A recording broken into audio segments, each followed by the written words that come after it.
This is the Atomic Shinobi, and today I'm going to narrate first part of what if Naruto and Shikamaru hide their true self. If you enjoyed this video, please like, share, and subscribe to this channel. Always wasting no more time. Let's start the story. In the middle of the night, a 12-year-old boy was running. No, he was running through a forest. He didn't know what was happening. Actually, though, that was a lie. He was fully aware of what was happening. He wasn't a moron. Mizuki, that jerk of a teacher, had tricked him into taking the scroll of sealing so he could give it to Orochimaru, the gay pedophile. A pale snake freak sneezed somewhere in Odo. Naruto thought, geez, how much longer must I put on this fucking mask? I already have the hatred of every civilian in this damned village, but now I have to act like a complete moron. In addition, this fucking jumpsuit. What kill.me orange does a self-respecting shinobi wear? If I ever become a ninja, this will undoubtedly need to change. Then Naruto remembered his encounter with the sandame a few hours prior. Rewind. Naruto shrieked, "Oi, Gigi, I have something to tell you," as he swooped into the room amid a tremendous firestorm. The sandame shouted loudly, "Naruto, how many times do I have to tell you not to do that? The paperwork might get burned, damn it. I hate paperwork." The loud voice of their leader made the hidden Anbu wince. Naruto then put on his real face, a face of complete composure that showed no emotion, and said, "Listen, y'all old geezer. I failed the last exam just like you wanted. Mizuki wants me to seal the scroll of sealing. I think that somehow, Orochimaru is involved. Every major attack in Konoha history in the last 25 years always leads back to him. Anyway, what do you want me to do?" Hiruzen Sarutobi, the Sandame Hokage, appeared sick. In fact, he was beginning to look his age. "Naruto," he replied, "take the scroll and see what he wants. You have my permission to show your true strength and your bloodline against him, under the condition that you kill him, of course. The traitor will die regardless of your actions." Naruto had been asked by the Sandame to keep his actual abilities a secret from all but one of his peers. Actually, that exception resembled Naruto quite a bit. Acting as the Dobi and assessing the village's actual potential has been Naruto's rank mission for the previous 5 years. Hiruzen tossed him the scroll and said, "Okay, Gigi, just give me the scroll and I will leave." Sarutobi said, "Naruto, you have my permission to learn a jutsu out of the scroll. It doesn't matter which one." "Okay." As Naruto was ready to leave. If Naruto was taken aback, he didn't show it, rather, he nodded his comprehension. The Anbu present in the room were shocked. A jutsu from the Forbidden Scroll was being taught to a non-genin by the Sandame Hokage, the shinobi god. The ninja community in Konoha held Naruto in high regard as the jailer of the Kyuubi no Kitsune, despite what many people think. The majority of the Anbu in the room served as Naruto's guard during his childhood and had to defend him from the attacks of the village's retarded residents. Apart from the civilian section, the only Chunins who detested him were resentful ones like Mizuki. Still, though, it was unheard of for a child to learn from the scroll, even if he was the Hokage's surrogate grandson, and the son of another. Naruto was about to leave the room when he stopped. Naruto departed in a flurry of flames, just as he had arrived. "Anko ne. Chan, Kakashi ni. Chan. Come with me in the forest. I think that there is more to Mizuki than meets the eye. He is not a standard Chunin." Habi and Inu, the two Anbu in question, were taken aback and perplexed by this. In addition to correctly identifying their Anbu identities, they were not permitted to reveal their identities to him. Naruto had also sensed their presence in the room and had given them the names Ne-chan and Ni-chan. It was a touching experience. After exchanging glances and nodding, the two Anbu vanished in a whirlpool of foliage. Kai, flashback. When Naruto sensed two familiar faces close by, he smiled. He knew Mizuki was observing, so he didn't acknowledge them. All of the shinobi in Konoha were aware of Naruto's actions and their motivations. They all thought Naruto would perform well, and they all liked him. All of the Jonins and potential senseis, with the exception of Kakashi, were currently observing the events through the Sandame's crystal ball. Naruto stopped when he reached a clearing.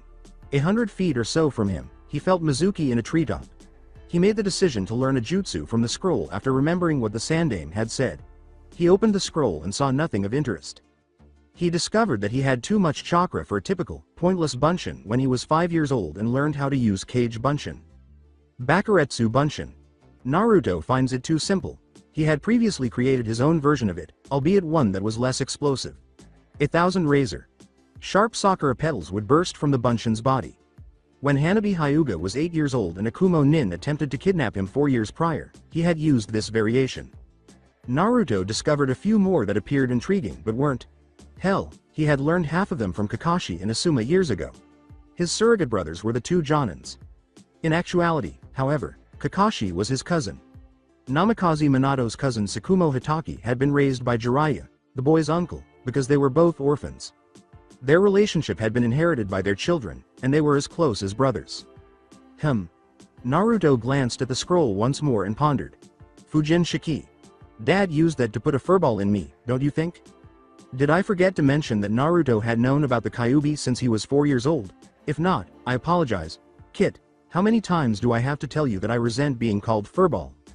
Naruto's sardonic reply was, "I'll go suck it Ni-chan."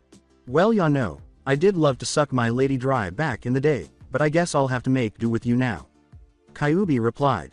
At his brother's response, Naruto simply laughed in his head. Yes, I am aware that Hitomi Ne-chan was your true love before you were imprisoned inside of me. Geez, it wasn't my fault that Madara Uchiha chose to utilize Kohoha as fuel for his perverse scheme to take over the world. Hitomi was Q's mate, and when Q first met Naruto after Naruto had meditated to access his inner self, Q had told him who he was and why he was sealed inside him. Naruto then told the Sandame everything, and the Sandame had been secretly giving Jiraiya orders to keep an eye out for any information about the traitorous man. Returning to the forest, for the next hour or so, it appeared as though Naruto was working diligently to master a jutsu, but in reality, he was engaged in a fierce thumb war with himself. Well, I gotta make Mizuki. Believe that I'm learning a forbidden jutsu. I'll do Kage Bunshin, I guess. Yes, that's right Naruto, learn from the scroll. It's not like you will be alive later to use it anyway. Soon, my lord, the scroll of sealing will be in your hands and I will be rewarded beyond belief, Mizuki said, closely observing the demon. Brat, from the tops of the trees. Insert manic laughter here. 2 weeks prior to the Genin exams, Mizuki had been organizing this little adventure. Naruto had joined the academy at the age of 7, and Mizuki had been purposefully failing his tests by adding genjutsus. Naturally, Naruto, being the jerk that he is, told Sandame Gigi everything that the bastard had been up to. In addition to the genjutsu, Mizuki had given him rusty old kunais to throw, and they had regularly sparred with Naruto to further embarrass him. The only reason Naruto put up with the nonsense was because Hiruzen had assigned Naruto the S-rank mission of exposing all of Mizuki's personal secrets, which will be revealed later. Mizuki was about to compliment Naruto on his good job of obtaining the scroll of sealing when a second presence appeared out of nowhere. Naruto. What on earth are you doing with that scroll? Shouted Iruka, sensei. When all the shinobis in the village were told what Naruto was doing, Naruto was momentarily perplexed as to why Iruka was present. However, he soon realized that, to him, all the shinobis simply meant some chunins, all the jonins, and the anbu. Iruka must not have heard Naruto's mission, because he came to confront him directly. The stupid mask was swiftly put on by Naruto. Oh Iruka-sensei, you caught me. Anyo-sa. Anyo-sa. I could graduate if I learned a jutsu from the scroll, according to Mizuki-sensei. Nay, Kahanto? Is that true? Pretended to be uninformed, Naruto said. For his part, Iruka was shocked when Mizuki told him that Naruto had stolen the sealing scroll. He was aware that Naruto was upset about not passing, but sealing a forbidden scroll? That was absurd. Iruka was afraid that maybe the demon that was sealed inside of him was pushing Naruto to do this, and it also made him wonder how the dead last had gotten away with stealing something that had so many barriers around it. Maybe Naruto was more skilled than he claimed, no shit. Or he had performed his ridiculous Oiroke no Jutsu on the Sandame. He shuddered at the latter possibility. Mizuki. Iruka was a little perplexed right now, and before he could respond, Mizuki chose to make himself known. Well done, Naruto, on capturing the scroll. Please give it to me now so that I can return it to Sandame-sama. To ensure your graduation, we planned the entire process for you. The best method to hone your non-existent skills was to have you learn from the scroll. The Sandame snorted in the Hokage's office, and Naruto would reassure Mizuki that he had no idea what would happen to him. I'm not really feeling like it, Mizuki-sensei. Everyone who heard that comment started to perspire. This scroll is pretty cool and giving it to a stranger is against my morals. Hee. Don't laugh at me. What moral knowledge would a demon like you possess? Do you know why you're referred to as a demon by everyone? I might be the one to inform you. No, Mizuki, wait. You're breaking the law. Iruka, who had been evaluating the situation in relative silence and considering his options, cried in a panic. Mizuki, one of his closest friends since the academy, was using Naruto as a pawn in a plot that only God, or Orochimaru, knew about. You fool, you can't stop me, Iruka. Everyone despises you because you are Kyuubi no Kitsune, Naruto. The sandame created a law that stated that no one could discuss it after the Yondaime sealed him in you. Putting on a horrified face, Naruto started rolling on the forest floor in what appeared to be uncontrollable rage, but it was actually badly controlled laughter. No, how can that be? Does the village despise me because of that? Does eating too much ramen cause me to have severe stomach pains? So, am I a monster after all? That's what you expected me to say, isn't it? Naruto said, his face turning to a stormy one. Newsflash asshole, I've known Kyuubi-chan since I was 4 years old, and I have to admit that he's a great brother, as long as I continue to feed him ramen. Everyone in the Hokage's office started laughing uncontrollably. Asuma, who was gripping the sides of his father's desk and wiping tears from his eyes, said, God, sometimes I love Naruto's mask. The Hokage carefully hid his laughter and said, yes, well, let's see how this plays out. Iruka was stunned. Mizuki appeared like a gaping fish for a moment, and Anko and Kakashi hurriedly took out their cameras to take pictures of their startled faces. Iruka perspired in her mind. Only Naruto could use ramen to form a bond with the king of Makai, hell. You acknowledge that you are the demon? That's fantastic. I'll get the scroll of sealing and you'll be put to death. Because I killed the thing that almost destroyed it, I will then be hailed as the hero of Konoha. As evidenced by the obvious tick on the boy's face, Naruto was growing weary of Mizuki's pitiful attempts to agitate him. However, he wanted to know if Mizuki was actually employed by Orochimaru. Pardon me, sensei. He growled the word disrespectfully, but if a kunai is sealed into a scroll, does that really mean that the scroll is the kunai? No, you and the pitiful villagers would be better off learning that the kunai and the scroll are entirely different. On the other hand, the kunai will be released and wreak havoc on its victim if the scroll is opened. Am I right? Iruka was shocked by the numerous revelations that Naruto had made, and neither Mizuki nor Iruka could find any fault with his reasoning. Naruto was anything but the hyperactive blonde that was believed to be him. Instead, he was shrewd and cunning, like a true shinobi. Mizuki was getting tired of the brat, so he pulled a syringe and a vial of purple, looking liquid from a flap in his chunin vest and put it in his wrist. Naruto felt a dark presence entering Mizuki's system, and he cautiously sniffed the air and became alarmed. The stuff smelled like snakes, like Anko, but it was stronger, much stronger. It reeked of death, despair, anguish, and surprisingly little boys. Shit, Naruto swore. Mizuki was getting stronger from that stuff, and things simply became much more complicated for the blonde. Concerned for Naruto, Kakashi and Anko knew they would eventually have to intervene, but Naruto's previous statement dissuaded them. No jutsu flashback. Hajime, why did you want to see us, Naruto? With his trademark smile, Kakashi asked, and Anko stood next to him, waiting for a response. Naruto said gravely, Nei-chan, Ni-chan. I asked you both to accompany me because I trust you with my life. Anko Nei, you will soon become my sister, legally, and Kaka Ni, you are my brother. Anko turned as violet as her hair, and Kakashi blushed angrily as they exchanged confused glances. Ma, Naruto. You know Anko and I don't have that kind of relationship, yet, Kakashi responded. Oh really, then why did I hear you moaning and groaning her name in the bathroom over and over again? For like half an hour, all I was listening to was Anko. Oh Anko, why are you doing this to me? And so on. Be quieter the next time you do something like that. Naruto responded. In order to avoid ever being discovered again, Kakashi intended to bury himself beneath all of his pornographic books. One day, Naruto, I will repay you tenfold. The silver-haired wolves. Ahem. And happy thoughts about her left Anko unsure of whether to be alarmed or flattered. On reflection, though, she remarked, he's quite the looker. If only I could see what was beneath that mask of his, or perhaps even lower. Kakashi's throat cleared. Anyway, you must have a good reason for us to come if you think that you can't take Mizuki by himself. Naruto replied, no, Mizuki most likely will not be that big of a problem. I will kill him. I need you two here for one of two reasons, either he will have some type of backup, or he has the curse mark like you did Anko Nei. If he does, then his body, once no longer living, will be the perfect reference to Orochimaru's work. I checked Mizuki's records, and he left the village 3 months ago to a village called Otogakure for a potential alliance between us and them. Mizuki was rather rudely turned away from them, but I believe that Orochimaru has something to do with it. When he came back to the village, his fiancée, Tsubaki, reported that he was being rough and violent. He was also yelling something in his sleep like, "Power, I need more power." Iruka reported that he nearly killed an academy student while a simple taijutsu spar. In fact, Mizuki was openly showing his hatred towards me in class, and placing all of my tests under high-level genjutsus that were somewhat difficult to break.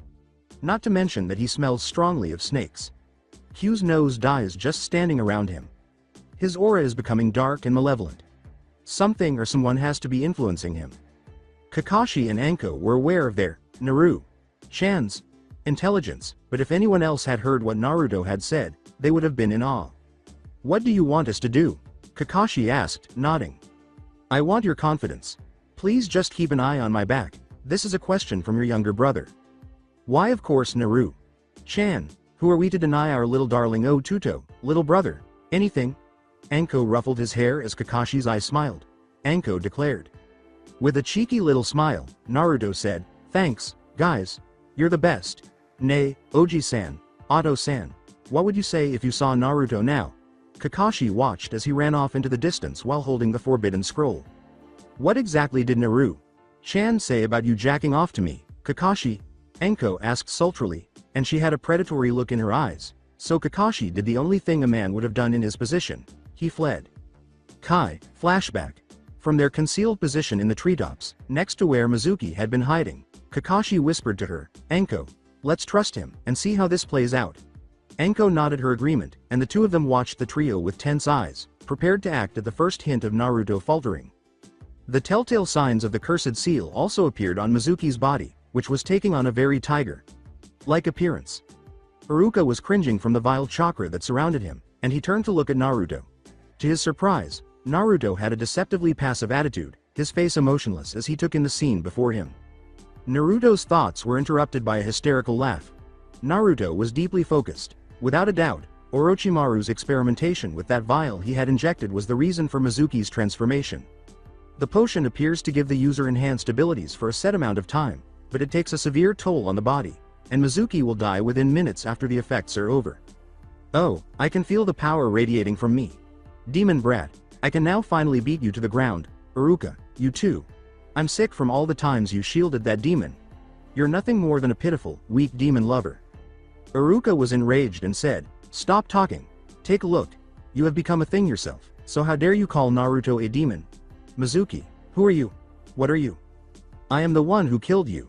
When Mizuki raised his Fuma shuriken to pierce, he knew he was stuck and had no way to defend himself. "I guess this is how I'll pass away. Naruto can at least escape to tell others." Iruka killed himself by resigning. The shuriken was suddenly knocked from Mizuki's grasp by a powerful gust of wind. He frantically searched until he found the wind's maker. Namikaze. Uzumaki Naruto was standing 50 feet ahead of him, leaning his back against the tree where Anko and Kakashi were concealed. As though talking about the weather, Naruto inquired, "So, how did you like my futon Rankuden?" A wild smile spread across Mizuki's lips. He didn't even take into account that Naruto had just performed a B-ranked elemental jutsu when he asked, "Ah, hello demon. How would you like to see your sensei die today?" Additionally, this was the year's alleged dead, last. Iruka sensei. Dying? Don't be preposterous. The only one dying will be you today? The boy's belief that he could kill Mizuki astounded Iruka. The preposterous was also a surprise to him when he said it. Ramen and Hokage appeared to be the boy's only vocabulary. "Nay, Mizuki. Teme, tell me, who do you work for?" Mizuki tensed up at this point, and Naruto, Kakashi, and Anko noticed. "WH. What do you mean? Boy. Naruto thought, Mizuki is stuttering and sounds strangely similar to someone I know. Who, I wonder? A pale-eyed girl with blue hair sneezed in front of her Naruto shrine in the Hyuga estates. "I mean that the stuff that you injected is not from Konoha. This leads me to believe that you have accomplices from another village helping you in some plan. Or perhaps you were planning to steal the forbidden scroll, leave the village, and give it to your master." Mizuki swallowed uneasily. He hadn't anticipated the brat's analysis to be so perceptive. The question was laced with demonic killer intent this time. "So tell me again, who are you working for?" Iruka was shaking on the ground, and Mizuki almost urinated in his pants. Who exactly had taken the place of the cute but hyperactive blonde? Anko grinned to himself. "You're screwed if you mess with him." Despite the challenges Naruto faced, everyone in the Hokage's office was proud of his progress. Mizuki put on a front of phony confidence. Ha ha, why the hell would I tell a demon like you anything? As a light wind blew through the area, Naruto caught Iruka and led him back to safety at his whim. Maybe because this demon is going to beat the shit out of you if you don't. Astonished, Iruka looked at Naruto and said, "It's Orochimaru, right? That cursed seal is his." Naruto's suspicions could now be verified without the use of words. Mizuki's expression revealed everything. Within seconds of Kakashi's subtle hand gestures, the Hokage was standing beside him, watching closely. Anko lowered himself to retrieve Iruka. When they were both comfortably perched atop the treetops, Iruka was completely bewildered. With no desire to assist, the Hokage and two Anbu were merely observing his misbehaving pupil. Anyo. Hokage-sama. Hiruzen's eyes were irritated as he gazed at Iruka. Why is it that you are not helping Naruto fight Mizuki? God knows that he needs it. The Hokage cracked a grin. Ah, Iruka, you should have more faith in Naruto. He is not who he seems to be. I'll tell you a small secret. I was the one who ordered Naruto to fail the graduation test 3 times. Naruto had been voicing suspicions of Mizuki, and when Naruto was asked to take the scroll of sealing by the idiot, well, it was a perfect ploy to get Mizuki admit working for our village's greatest traitor. Naruto is very strong, stronger than most Chunin, and he will only continue to grow. So let's watch my delightful grandson beat the living daylights out of the shit stain in front of us, shall we? Incredulously, Iruka whispered, Naruto is that strong. Except for those who knew him, it was difficult to accept that the prank, loving, hyperactive, and foolish boy was strong. The sandame answered, Hi, Iruka he is, now shut up and watch. Mizuki gave the demon brat a suspicious look. He had so much control over the wind that it was impossible. Who was he exactly? Mizuki's best course of action was to murder the boy right away so that he could no longer interfere with his plans. Naruto growled impatiently, Are you going to do something, or do I have to make the first move? This is too difficult for me to handle, tch. People who were looking through the sandame's crystal ball started to perspire. Nara Shikaku, who was also observing the altercation, grinned. It was about time someone realized how problematic this situation was. When did he start acting like a Nara? Why can't you be more patient, Naruto, given your strength? The sandame sighed inwardly. Mizuki was enraged. All right you brat. Let's go. Show me your demon abilities. Naruto let out a sigh. Listen you idiot, how many times do I have to tell you that I am not the fucking Kyuubi? I don't care, you are the Kyuubi, no matter what anyone says. The tone Naruto adopted was very formal. Alright, well it's your death. Toji Mizuki. You are hereby under arrest for breaking the sandame's decree as well as betraying the village and trying to join a sworn enemy. The punishment that I have deemed prudent is death. Mizuki laughed. Oh, and what can the dead last? Someone who is not even a genin do to me? A chunin? You filthy demon brat, you could never touch me. Naruto redirected his attention to the sandame's location. The sandame didn't understand Naruto's actions. Naruto just raised his hands in frustration and kicked the tree's base a few times, causing the 4 people who were on top of it to cling to it with chakra. Rank means nothing, Naruto said gravely as he opened, Mizuki. Actually, I am aware of another genin who is capable of killing you at this very moment. A boy sneezed while caring for some deer. Have you ever thought that everything I did was a farce or a mask? Do you really believe that I would eat only ramen and voluntarily wear this orange monstrosity? Does it exist? Traitor, I'm much stronger than you. And I'll show it off in public once I graduate. Iruka, back in the treetops, knew he had a lot of thinking to do on his blonde student. Even the Hokage had said that Naruto was stronger than he appeared to be. For years, he had followed Hitaki Kakashi's philosophy of looking beneath the surface, and it appears that he had never really looked at Naruto before, because if he had, he would have seen the fake smiles, the fake crush he had on a certain pink-haired banshee, and the look of hurt on Naruto's face when Iruka had told him that he had failed. I really did mess up, didn't I? Iruka thought ruefully. From now on, he would be at Naruto's side for as long as he lived, he vowed. Iruka was startled out of his reverie by Mizuki's voice, prove it then demon, which meant, prove that you can kill me. But you can't, hold on. I plan to put you in your proper place, demon. You are nothing more than a piece of talk and the filth that lives under my feet. Everyone watching thought, Mizuki, you just made the biggest mistake of your life. In a striking resemblance to Uchiha Sasuke, Naruto said, HN, is that so? Well then, let me show you just what I can do. Hundreds of Naruto clones materialized with a single hand gesture. Kage Bunshin no Jutsu. The word, slightly, was crucial in Mizuki's fear of the cage buncheons. Hey, brat. Is this what you discovered from the scroll, then? Oh, no, said one of the Naruto clones, picking his ear and examining his finger. The scroll didn't really teach the boss anything. It would be best if we followed your plan and pretended to steal it, according to Hokage Jiji. Kaka. Ni taught him cage buncheon a long time ago. So the scroll didn't teach you any tricks at all? I feel sorry, you could have at least passed away feeling somewhat accomplished. The scroll wasn't really helpful as I know most of the techniques, replied Naruto. Naruto knew jutsus from the Forbidden Scroll. Iruka was stunned and realized he needed to focus more on Naruto. Come on already, kid. I'm dying to kill this jerk. I've talked too much, haven't I, Gomen, Q, Ni? Well, let's get started. Kick his pasty white ass from here to America, yay Naru. America. What is it? Well, whatever, go ahead and begin. Let's get wild. Naruto nodded to the fox in his mind and cracked his knuckles. At that moment, all of the Naruto clones launched a flurry of punches and kicks that left Mizuki speechless. Zu. Ma. He. Renden Naruto. The onlookers cringed at Mizuki's predicament as he was briefly propelled upward before plummeting to the forest floor in a sickening crunch. Never mess with Naruto when he's angry, period. He was a chunin and Naruto was a nobody, so how could this demon have hurt him this much? Mizuki moaned on the ground. Then he felt the power flowing through his veins as the liquid he injected burned, making him strong and rendering Naruto helpless, or so he believed. Anxiety rising, Kakashi and Anko were about to walk away when they were stopped by a hand. If you got into Naruto's fight, do you really think he would forgive you? Sandame-sama, Naruto is our little brother, more so Kaka-kun's than mine, but a little brother all the same, the Sandame asked. Kakashi opened his mouth to respond, but Anko interrupted. The idea of anyone harming him is too much for us to handle. So let's go see him, please. Kakashi, Anko, have faith in him. There's a reason he specifically asked you two to come here, and that reason is backup. Therefore, I beg you to have faith in my grandson.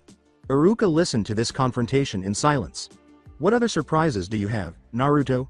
The Sandame views him as his grandson, and Mitarashi Anko and Hitaki Kakashi view him as their younger brother. Anko and Kakashi reluctantly nodded. Back on the forest floor, Naruto gazed at Mizuki warily, sensing that the venom was burning through him quickly.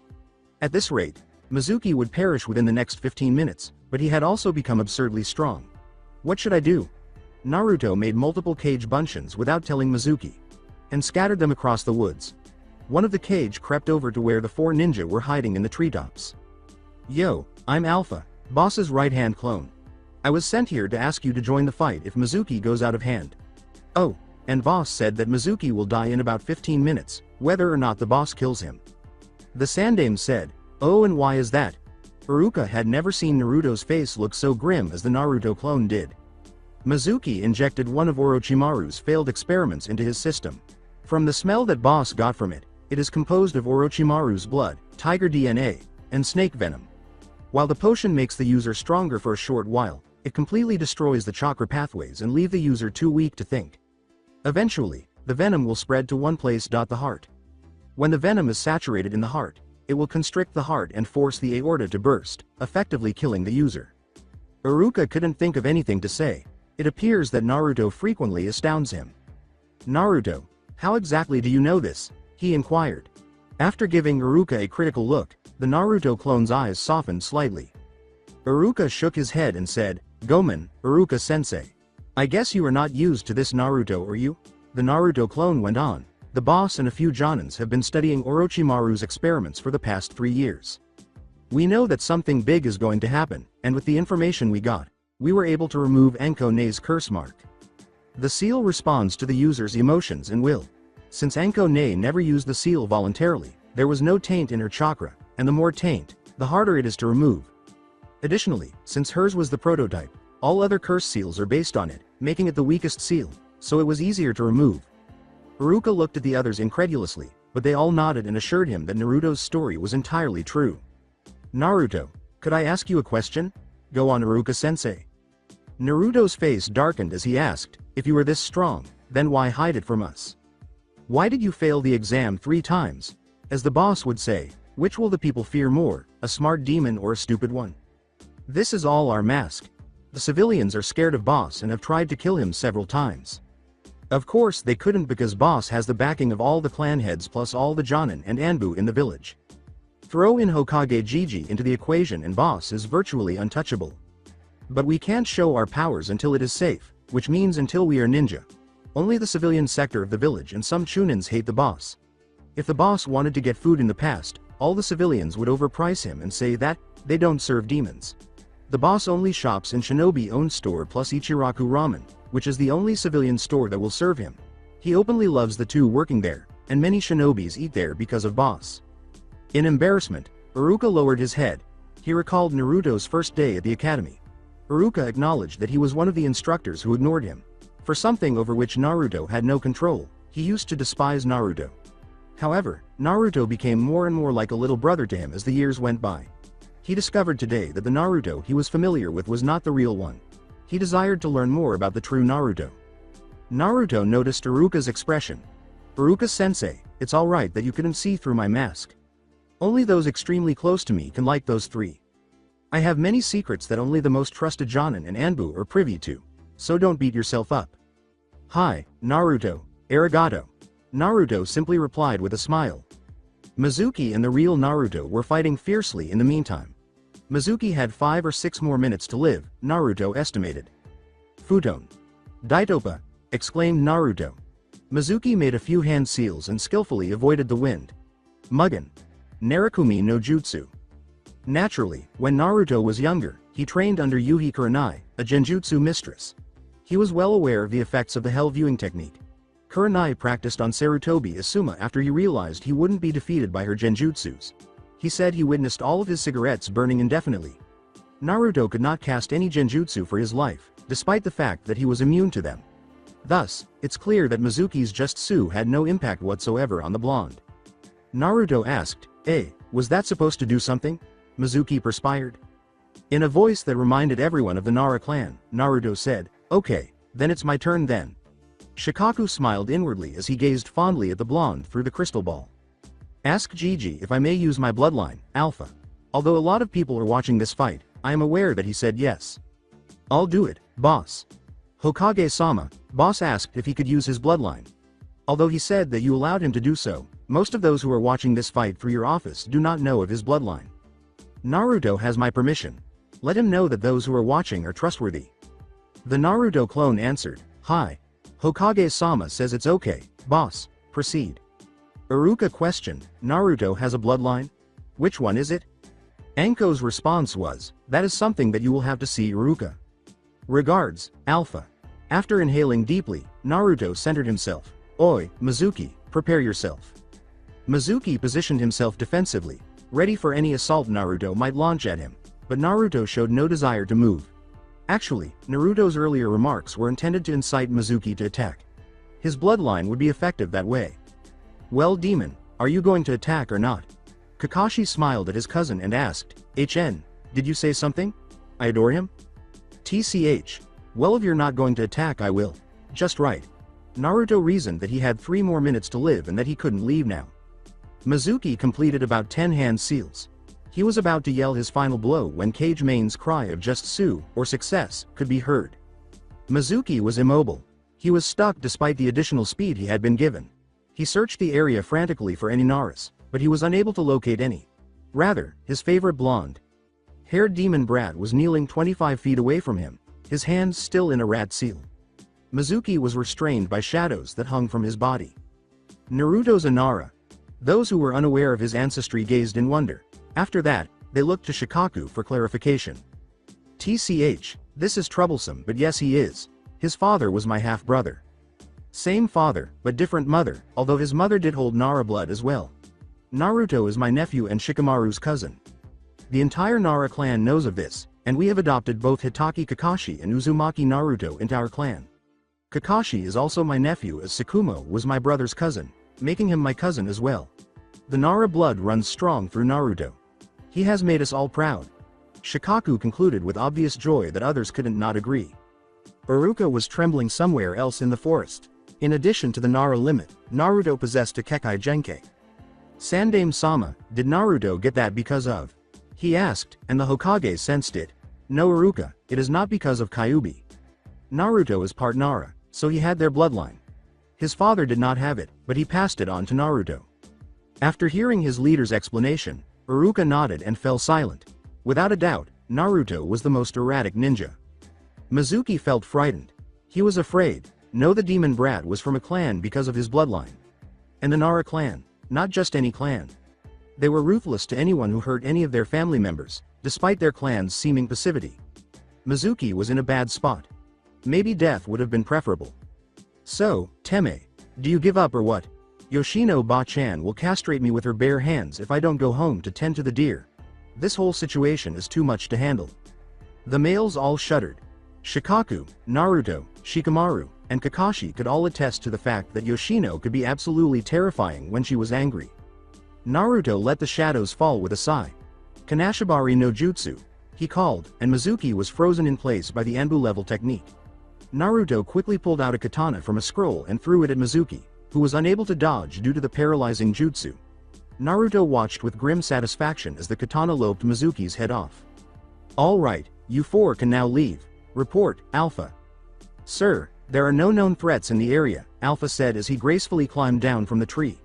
Mizuki was behaving independently. Alpha saluted his boss and disappeared in a cloud of smoke, saying, "Thanks Alpha, you and the others can dispel yourselves now." The Sandame, Kakashi, Anko, and Iruka also descended. Well done, Naruto.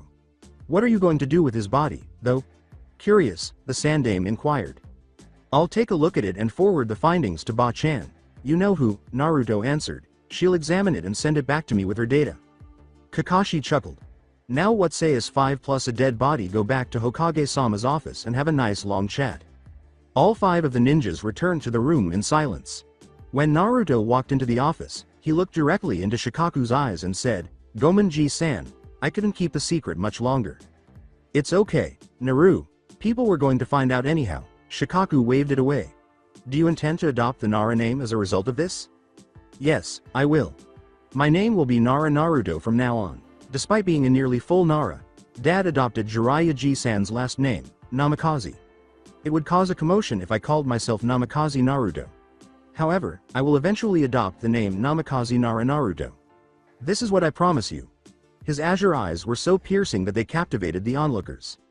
Iruka never completed his thought, saying, Wait, Namikaze, then does that mean?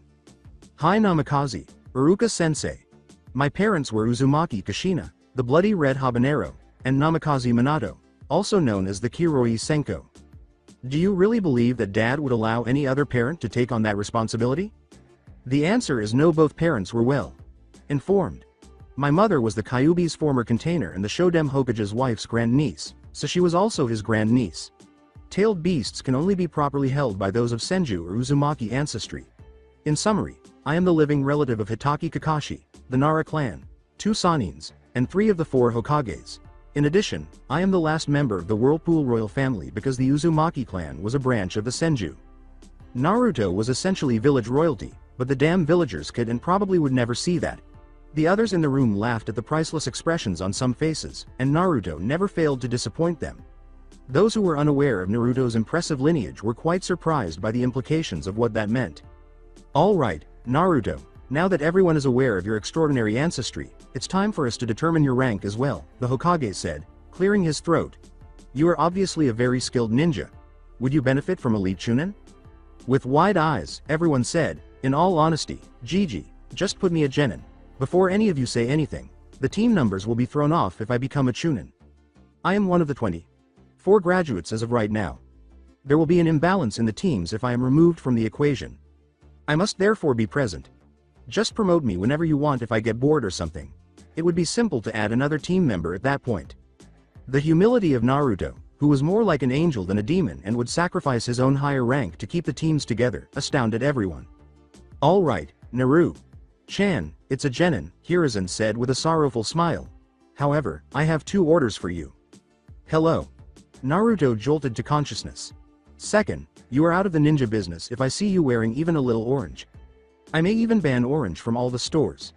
You and Shikamaru must start showing your intelligence and true powers. That includes dropping your henge. Gigi, you are absolutely right. This orange monstrosity is driving me insane. And the henge, are you sure? Naturally, wearing it will make you resemble your father more. Additionally, if you encounter Iwa Nins, they will probably add you to the bingo book as the Nidame Kiroi Senko, second yellow flash. Iruka felt as though he was missing something. Naruto, why can't anyone see through your henge? I don't know for sure, but I believe it has something to do with Q-ni getting stuck in my stomach, Naruto retorted. A solid henge is one of the prankster ways that kitsunes have always been known for. That and the fact that I am an expert at stealth are part of the reason I pulled all of my pranks. For heaven's sake, in orange, I hid from Anbu in plain sight. An entire course at Anbu is geared toward catching me. But you are the only one who ever manages to catch me. It's quite remarkable. Yeah, well, it's like I can sense exactly where you are, Iruka said, sheepishly rubbing the back of his head. My senses zone into you. The sandame and others mentally noted that they should ask Iruka whenever Naruto pulled a big practical joke like he used to, like making the village's water supply turn pink and blaming the Harunos for it.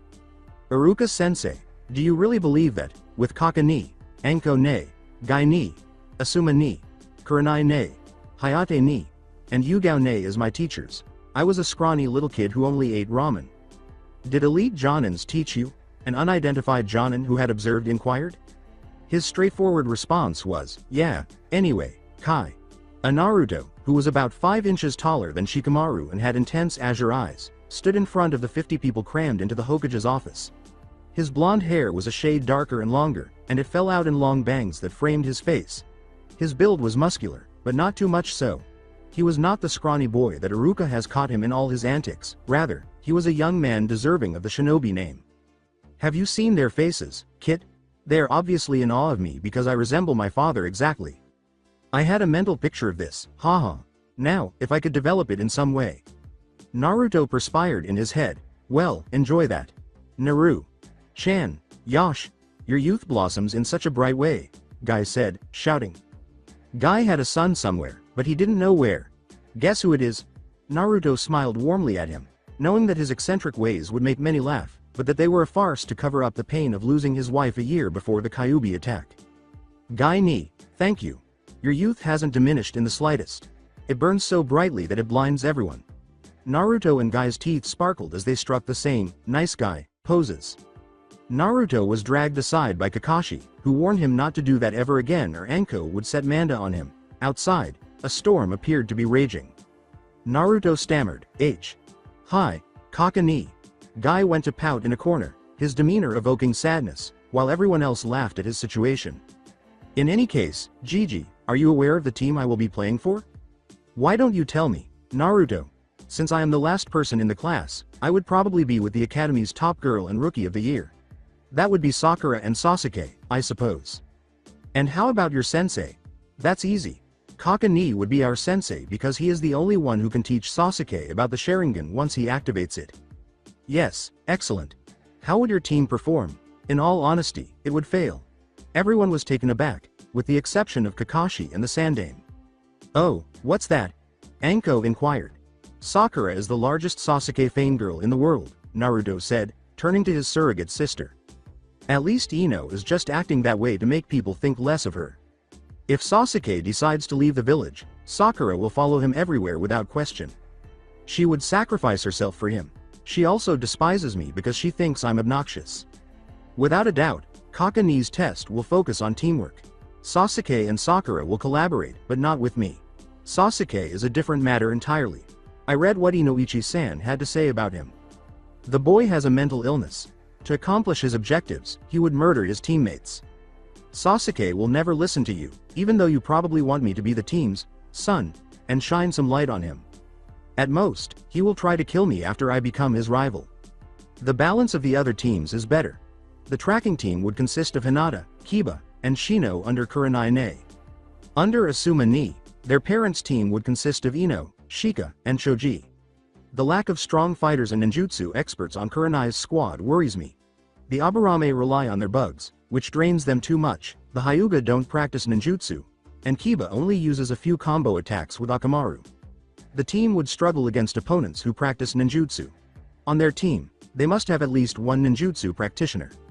Iruka was among the many people who were taken aback by how much work Naruto had put into this analysis in such a short period of time. I appreciate your wisdom, Naruto. The sandame and the three men in question shuddered at the idea of their wife or aunt murdering them. I dare say you and Kakashi should return home with Shikaku. Otherwise, Yoshini-chan will kill me and the three of you. See you tomorrow, Gigi. Goodbye. Additionally, inform Ko that he needs to practice his Oiroke no Jutsu. Naruto vanished in a blaze, and Shikaku and Kakashi did the same. Jutsu no Oiroke? What is that? Genma inquired.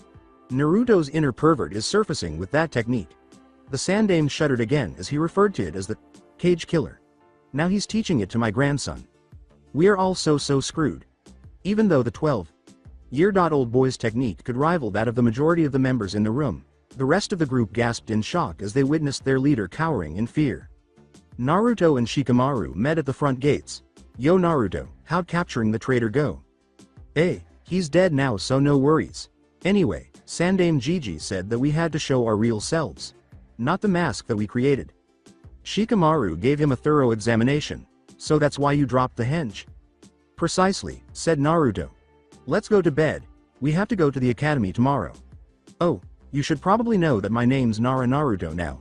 It was Dad's real last name, so it's alright. Shikamaru smiled. Good, so now you can start acting like one instead of the hyperactive idiot that you were. Naruto answered, TCH, troublesome, but yes. Spoken like a true Nara. Both boys rushed into their rooms, saying, let's hurry before Mom finds us. She might kill us. As she and her trusty frying pan went to slap Shikaku over the head for allowing her beloved nephew to face an enemy alone. A bird fell dead from the tree and Nara Yoshino emerged from the shadows and muttered, I'm not that scary, am I? Naruto and Shikamaru flinched when they heard their father or uncle shouting from downstairs. Yes, both literally and figuratively, Nara Shikaku was whipped. At the breakfast table, where Kakashi, Shikaku, and Yoshino were already seated, Naruto met Shikamaru. Good morning. Naruto gave a drowsy yawn. Shikamaru responded with a yawn of his own, morning cuz. Naruto saw, you're up early today. The boys would typically descend simultaneously. I woke up a minute before the alarm clock went off. Usually it takes me 10 minutes after the alarm to get up, but today was different. There was no point in going back to sleep, so here I am. Kakashi started to perspire at this point. That really is troublesome, isn't it? My two lazy cousins are the only source of trouble here. Anyway, Shikamaru replied, we should leave in 5 minutes if you want to be early. With you dropping the henge, it's only a matter of time before you get fangirls. Naruto's face was filled with horror. Fangirls, he said haltingly. The things that follow you around no matter what? The very bane of my existence? Shit man, I am so screwed. Yoshino used a frying pan to strike Naruto over the head. You will not use such vulgar language in this house, do you understand? Naruto let out a painful yelp. Hi, Ba-chan. I do. Good, now finish your breakfast darling. You wouldn't want to be late, would you? Are all women bipolar? Was the question on the minds of the men seated at the table. Shikamaru made the decision to speak. Nay, Kakani, do you know who our senseis are going to be? Kakashi grinned. I do. The team assignments were given to me early this morning, but it's a surprise, so I'm not going to ruin it for y'all. Naruto said to his silver-haired cousin, forget it Shika, we'll find out anyway. But I'm guessing there are slight changes from the teams that I thought up yesterday? Yep. Hokage-sama stated that you were right and decided to change the teams up. I have to go now, so I'll see you at the academy. Thanks are the mealba.san. Ja.ne. He vanished in a cloud of smoke. Shikamaru got up from it. Naru, we should leave too. Alright, Shika, let's go. They both vanished in a leaf whirl. Yoshino gave Shikaku a look. Our two little boys are growing up so quick, ne Shika-chan? That's right Yoshi-chan. Although they will face hardships later on, those two are the future of Konoha. With Kakashi and the others to guide them, the two of them will become a force to be reckoned with. Iruka was entering the classroom when she was startled by Naruto and Shikamaru. They sat together in the back of the room, dead last and one above the dead last, their heads resting on the desks as if they were sleeping. Iruka, however, was now aware that she needed to look beneath the surface. When he directed chakra to his eyes, he noticed that the two boys were using Enbu sign language to communicate silently. I'm hungry, Shika. What prevented you from getting ramen earlier? I didn't want any because Q was sleeping. That's problematic, TCH. Hold on. You have at least 2 hours before Kakani, your sensei, comes to pick you up, then eat. Regards, cousin. You're very intelligent, you know, I'm just as smart as you are. Whatever you say, I guess. The two Naras actually dozed off after that. Iruka broke out in perspiration. The two were discussing food in Endo sign language. Naruto is a Nara, I suppose. 10 minutes or so later, more children started to arrive. A brunette and a blonde were sleeping in the back of the room, but nobody seemed to notice. That is, until Kiba, Shoji, and Ino naturally came in. Naruto's actions from yesterday had been explained to them. Since they were young, the three of them were aware of Naruto's hazy little issue and ancestry. Particularly after Naruto summoned the furball and Ino glomped him a few years ago, it never bothered them. The fox only assisted Naruto and was very passive. Ino saw both of their pals. Hey guys, she said quietly, Naruto's dropped the henge. He's not wearing that orange thing anymore either. The two boys gazed at their friend who was sleeping. Yes, he was dressed like a real shinobi, and had thrown off the orange jumpsuit. He was wearing a long, sleeved navy blue shirt with the Uzumaki spiral on the arm, and black shinobi pants. Naruto felt proud of his ancestry as the spiral demonstrated the closeness between the Senju and Uzumaki. His pants featured multiple pockets that could be used for anything from sealing scrolls to senbon. He had his left leg wrapped around his kunai holster. Overall, he had the appearance of a real shinobi. The three approached them. Ino gently roused Naruto, and Shoji roused Shikamaru in a similar manner. To see the faces of their three oldest friends, the Nara cousins woke up groggily. The silence was broken by Naruto. Yo Minna, ready to rock the ninja world? Shoji exclaimed, you bet Naruto. By the way, why did you drop the henge now? Naruto let out a sigh. Orders, my friend, orders. Shikamaru and I have to show our true powers, albeit slowly. Sandame Gigi demands it from us. Speaking of which, Ino, are you going to stop acting like a Sasuke fangirl yet? Ino chuckled. Of course Naruto, did you actually think that I would still pretend to like that gay emo after I became a kunoichi? I'm not Sakura. True, true. You are the only respectable kunoichi in our group. Sakura has no skills in Hinata. She has no backbone. You on the other hand, you're not afraid to speak your mind and you pack a mean punch. Naruto replied. When Ino smiled at her friend, Naruto returned the smile, saying, thanks Naru, that meant a lot to me. So, do you know whose teams we are going to be on? Asked Kiba. Replied, no, not really. Naruto, after his escapade yesterday, voiced his opinions on the preordained teams and apparently they got switched around. Shoji gazed in wonder at Naruto. Whoa, Naruto, you really did that? The three Naras broke down in tears as they said, HMPHF, it was troublesome but yes. Ino said, Naruto, you really are a Nara, aren't you? To the surprise of the three Naras, he said, of course I am. My name is Nara Naruto after all. Really? So you've taken the clan name and all? Kiba responded. Yes, I am a Nara, even though it's wonderful to have my mother's family name. My name is Nara Naruto. Upon entering the room, Sakura searched for her Sasuke-kun, but was unable to locate him. She then searched for Ino, but was unsuccessful because Ino had used a basic genjutsu technique that allowed her to blend in with the background. As the four boys attempted to contain their laughter, Sakura shrugged and took a seat in an empty chair. A few minutes later, Sasuke entered, sporting a duck butt hairstyle that nearly every girl seemed to adore, a fact that the boys would never understand. The pink-haired girl was the loudest of the girls as they all began squealing at once. Oh Sasuke-sama, please marry me. Kun Sasuke, Sasuke. Kun, give your kids to me. Sasuke-sama, now take me. Many were repulsed by the last one. After all, they were only 12, Kami, and Sasuke was probably not even fertile, so what was the point? Besides, he was gay. Shikamaru and Naruto both had the same evil smiles on their faces as they looked at each other and whispered, Kage main jutsu. Success. Two shadows emerged from them and controlled the movements of Sakura and Sasuke, who were propelled forward by an unidentified force. Shikamaru Naruto. Sakura and Sasuke slammed into each other, their lips touching, and the girls in the room let out a collective gasp. When her Sasuke-kun kissed her, Sakura was on cloud 9 billion. Words could not describe how she felt, so she did what any respectable kunoichi would do and fainted. Sasuke was horrified at himself for doing something so disgusting. Iruka, who had witnessed the two Naras use their bloodline, was grinning as he watched all of this. Meanwhile, the Jonin instructors were having a good time in the Hokage's office. Your cousins are really evil, aren't they, Kakashi? Guy inquired. Kakashi wiped away his tears. You say something, huh? No, my eternal rival, I curse you and your hip ways, Kakashi. In his classroom, Iruka made the decision that enough was enough. Stop talking. He used his big-headed jutsu to roar. Where is Mizuki sensei, sensei? A newly resurrected Sakura asked. In an uncomfortable tone, Iruka cleared his throat and said, Mizuki sensei turned traitor to us and tried to steal the scroll of sealing. The room erupted in another gasp. Mizuki sensei was a traitor? Now, where is he? A random child was asked. With grimness, Iruka answered, he's dead. With the exception of Ino, Shikamaru, Naruto, Kiba, and Choji, all of the children were taken aback by that. All right, let's resume our course, shall we? Sensing more inquiries, Iruka said, your team placements are about to begin. These teams aren't important.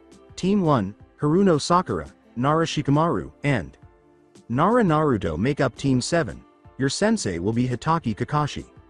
Naruto and Shikamaru sat up straight. It couldn't be true. Family members couldn't be on the same team, so why were there 3 family members on the same team? Kakashi should have taken Sasuke because he was the only one in Konoha with the Shanringan. Many people turned around in their seats as if they were seeing Naruto for the first time, and they were shocked to see a very attractive man who resembled the Yondaime Hokage sitting in the backseat in a very relaxed position next to Shikamaru. As Shikamaru had promised, many Sasuke fangirls were looking at Naruto with lust in their eyes. Naruto swallowed nervously and put his head down while Shikamaru guffawed at his cousin's situation. Sakura had to voice her opinion, of course. Sensei, why is Naruto Baka on my team? What was his name and how did he initially pass? Having 2 dead lasts on her team meant that they were doomed to fail, which infuriated Sakura. Sakura. Iruka began calmly. Naruto's test was messed up so he never failed. As for why he is on your team, the teams were decided by Sandame-sama, not me. I was also surprised by this. And his name, you will have to ask him yourself.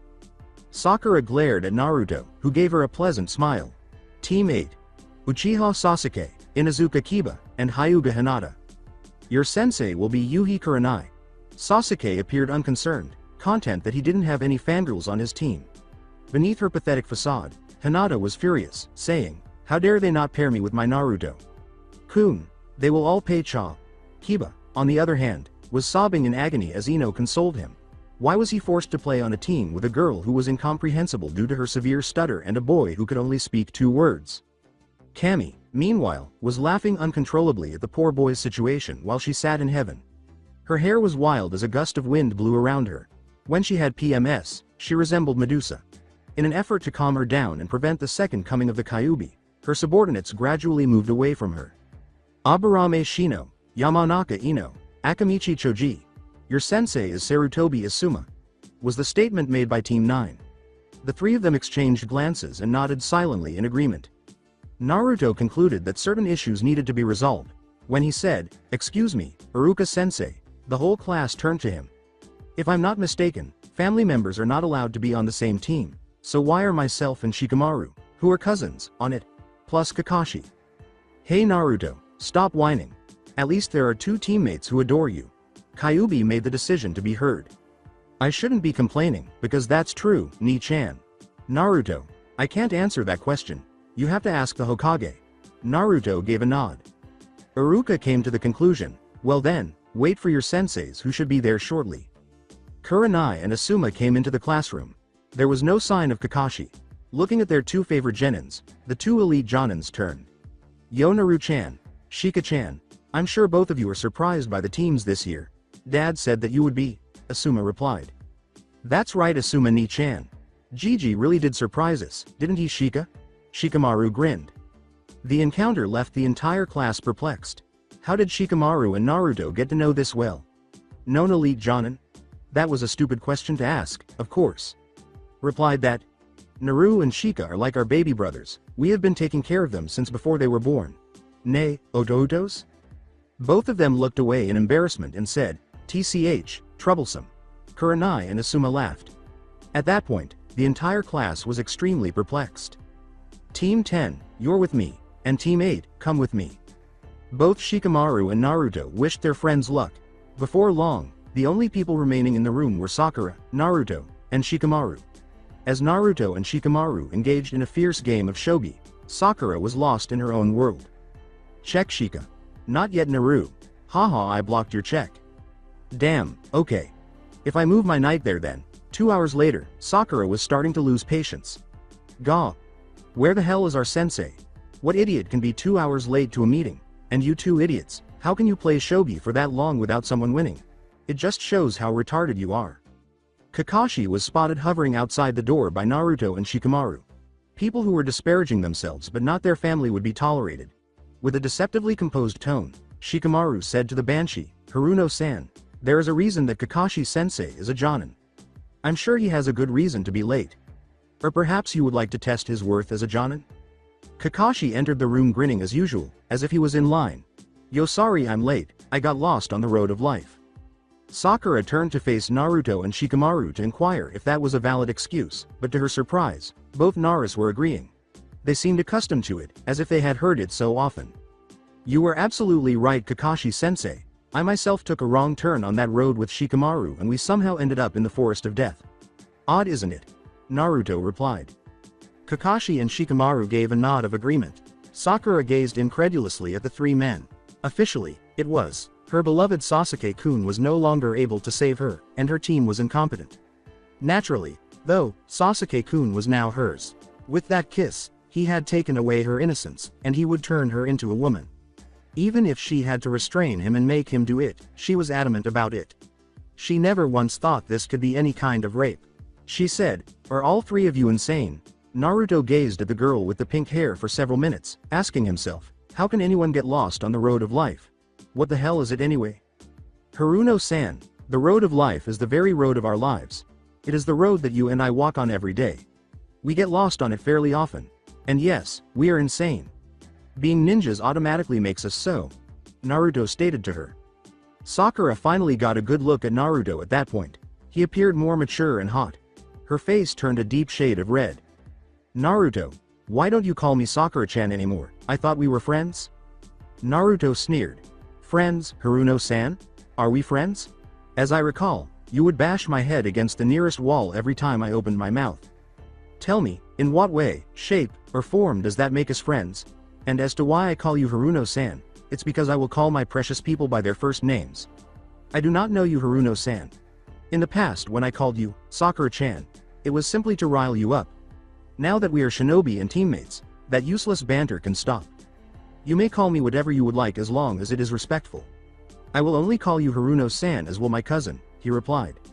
Naruto said, Haruno-san, may I ask you a question? She gave a head nod. Why did you become a ninja? For what purpose? Sakura parted her lips to say something, then shut them again. She became a ninja for Sasuke's sake, but what was she supposed to say? With Kakashi, Naruto and Shikamaru looked at each other. Shikamaru exhaled and said, Haruno-san, if you became a ninja for the sake of a person, more specifically a boy, then please give up being a ninja. This is not a game. We know that you come from a civilian family, but the rest of us do not. Our family members have died, some right before our eyes. All of us in this room have experienced death in this room, but you have not. A ninja's life is difficult. The maximum age for an average ninja is 35. Some die younger and some die older. The three of us have come to the conclusion that you are not fit to be a ninja at this current moment. You are too thin, and you are on a diet. This is extremely harmful to the body. Please consider our words and change your ways, or they will be the death of you. Sakura was on the verge of tears. Without speaking, how could they have reached that conclusion? Why were these two idiots lecturing her about being a shinobi? For Kami's sake, she was the year's top kunoichi. In the class, they were at the bottom. Who are you to tell me anything? You are just losers who are wannabe shinobis. I am the top kunoichi of the year. Even Ino.Pig can't compare to me. Sakura shuddered as Naruto gazed at her with unbridled disdain. Haruno-san, rank means nothing. The only thing you know have is book smarts. And what exactly will you do with those? Bore your opponent to death with useless facts. In any physical exercise, you ranked at the bottom of the list. And Ino-chan was told, as were we by our family, not to stand out too much. Even her crush on Sasuke was fake, in case you haven't noticed. Being Rookie of the Year or Kunoichi of the Year draws attention to yourself, and not the good kind. When you are ranked at the bottom of the class, nobody will care who you are because you are the supposed dead last. A ninja's greatest tool is deception, something Ino, myself, and Shikamaru have utilized to our full potential. Because of your previous actions and comments, myself and my cousin can only consider you a comrade, nothing more and nothing less. To gain our respect, you must work for it. Respect is not given, it is earned, even if you are the Hokage himself. Haruno-san, the two boys are right.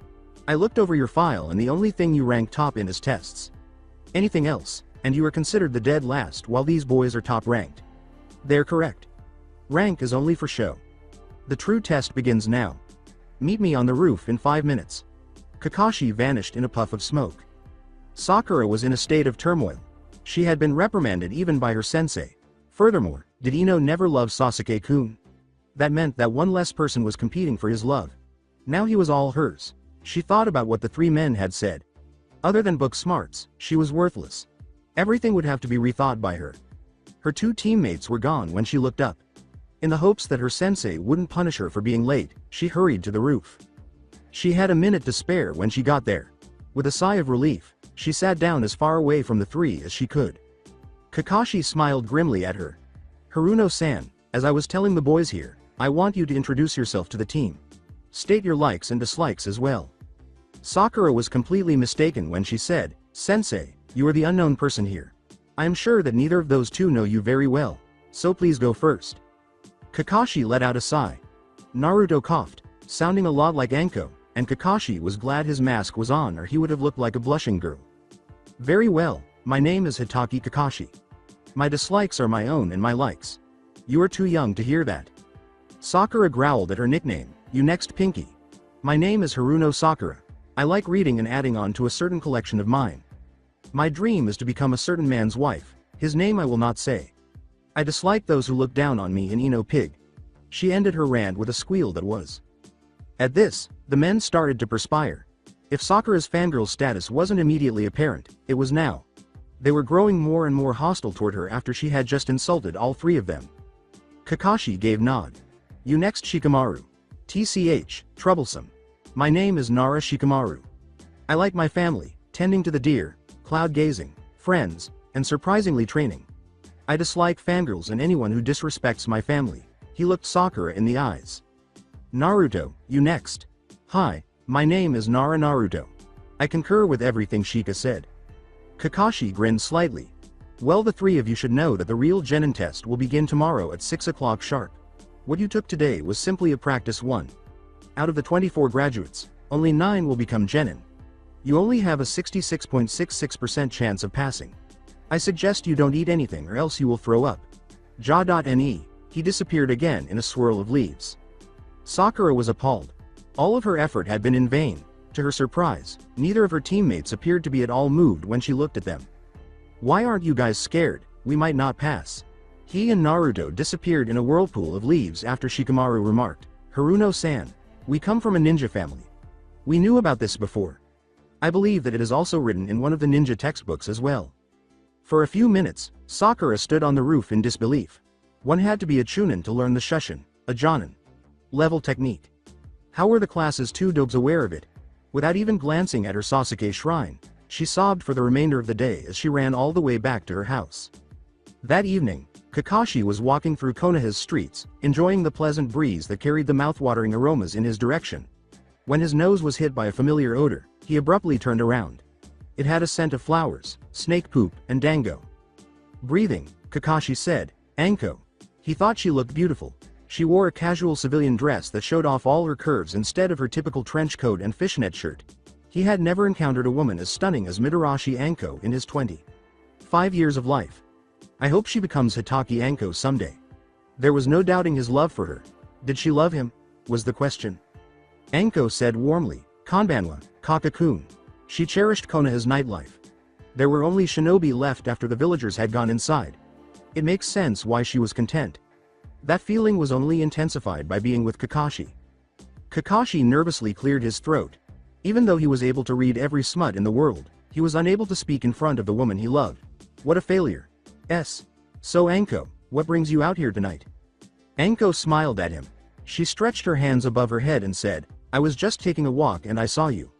What say you and I go to the bar and have a drink or two?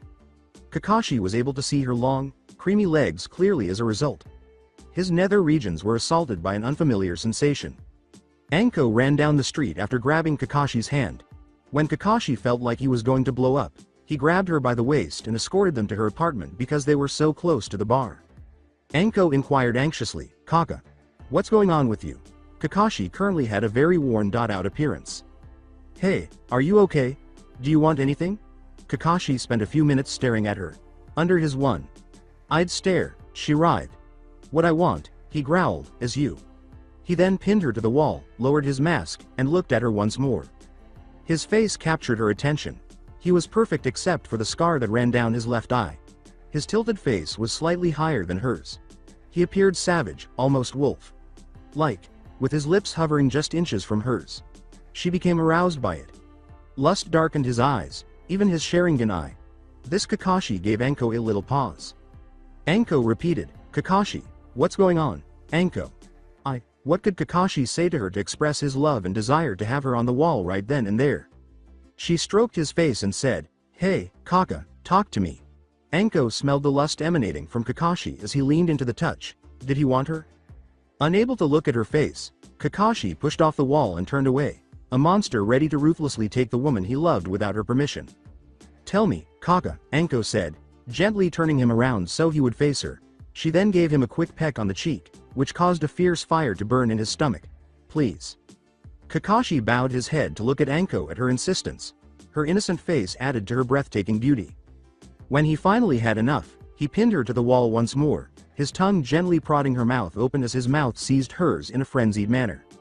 She broke the kiss and heard his disappointed sigh.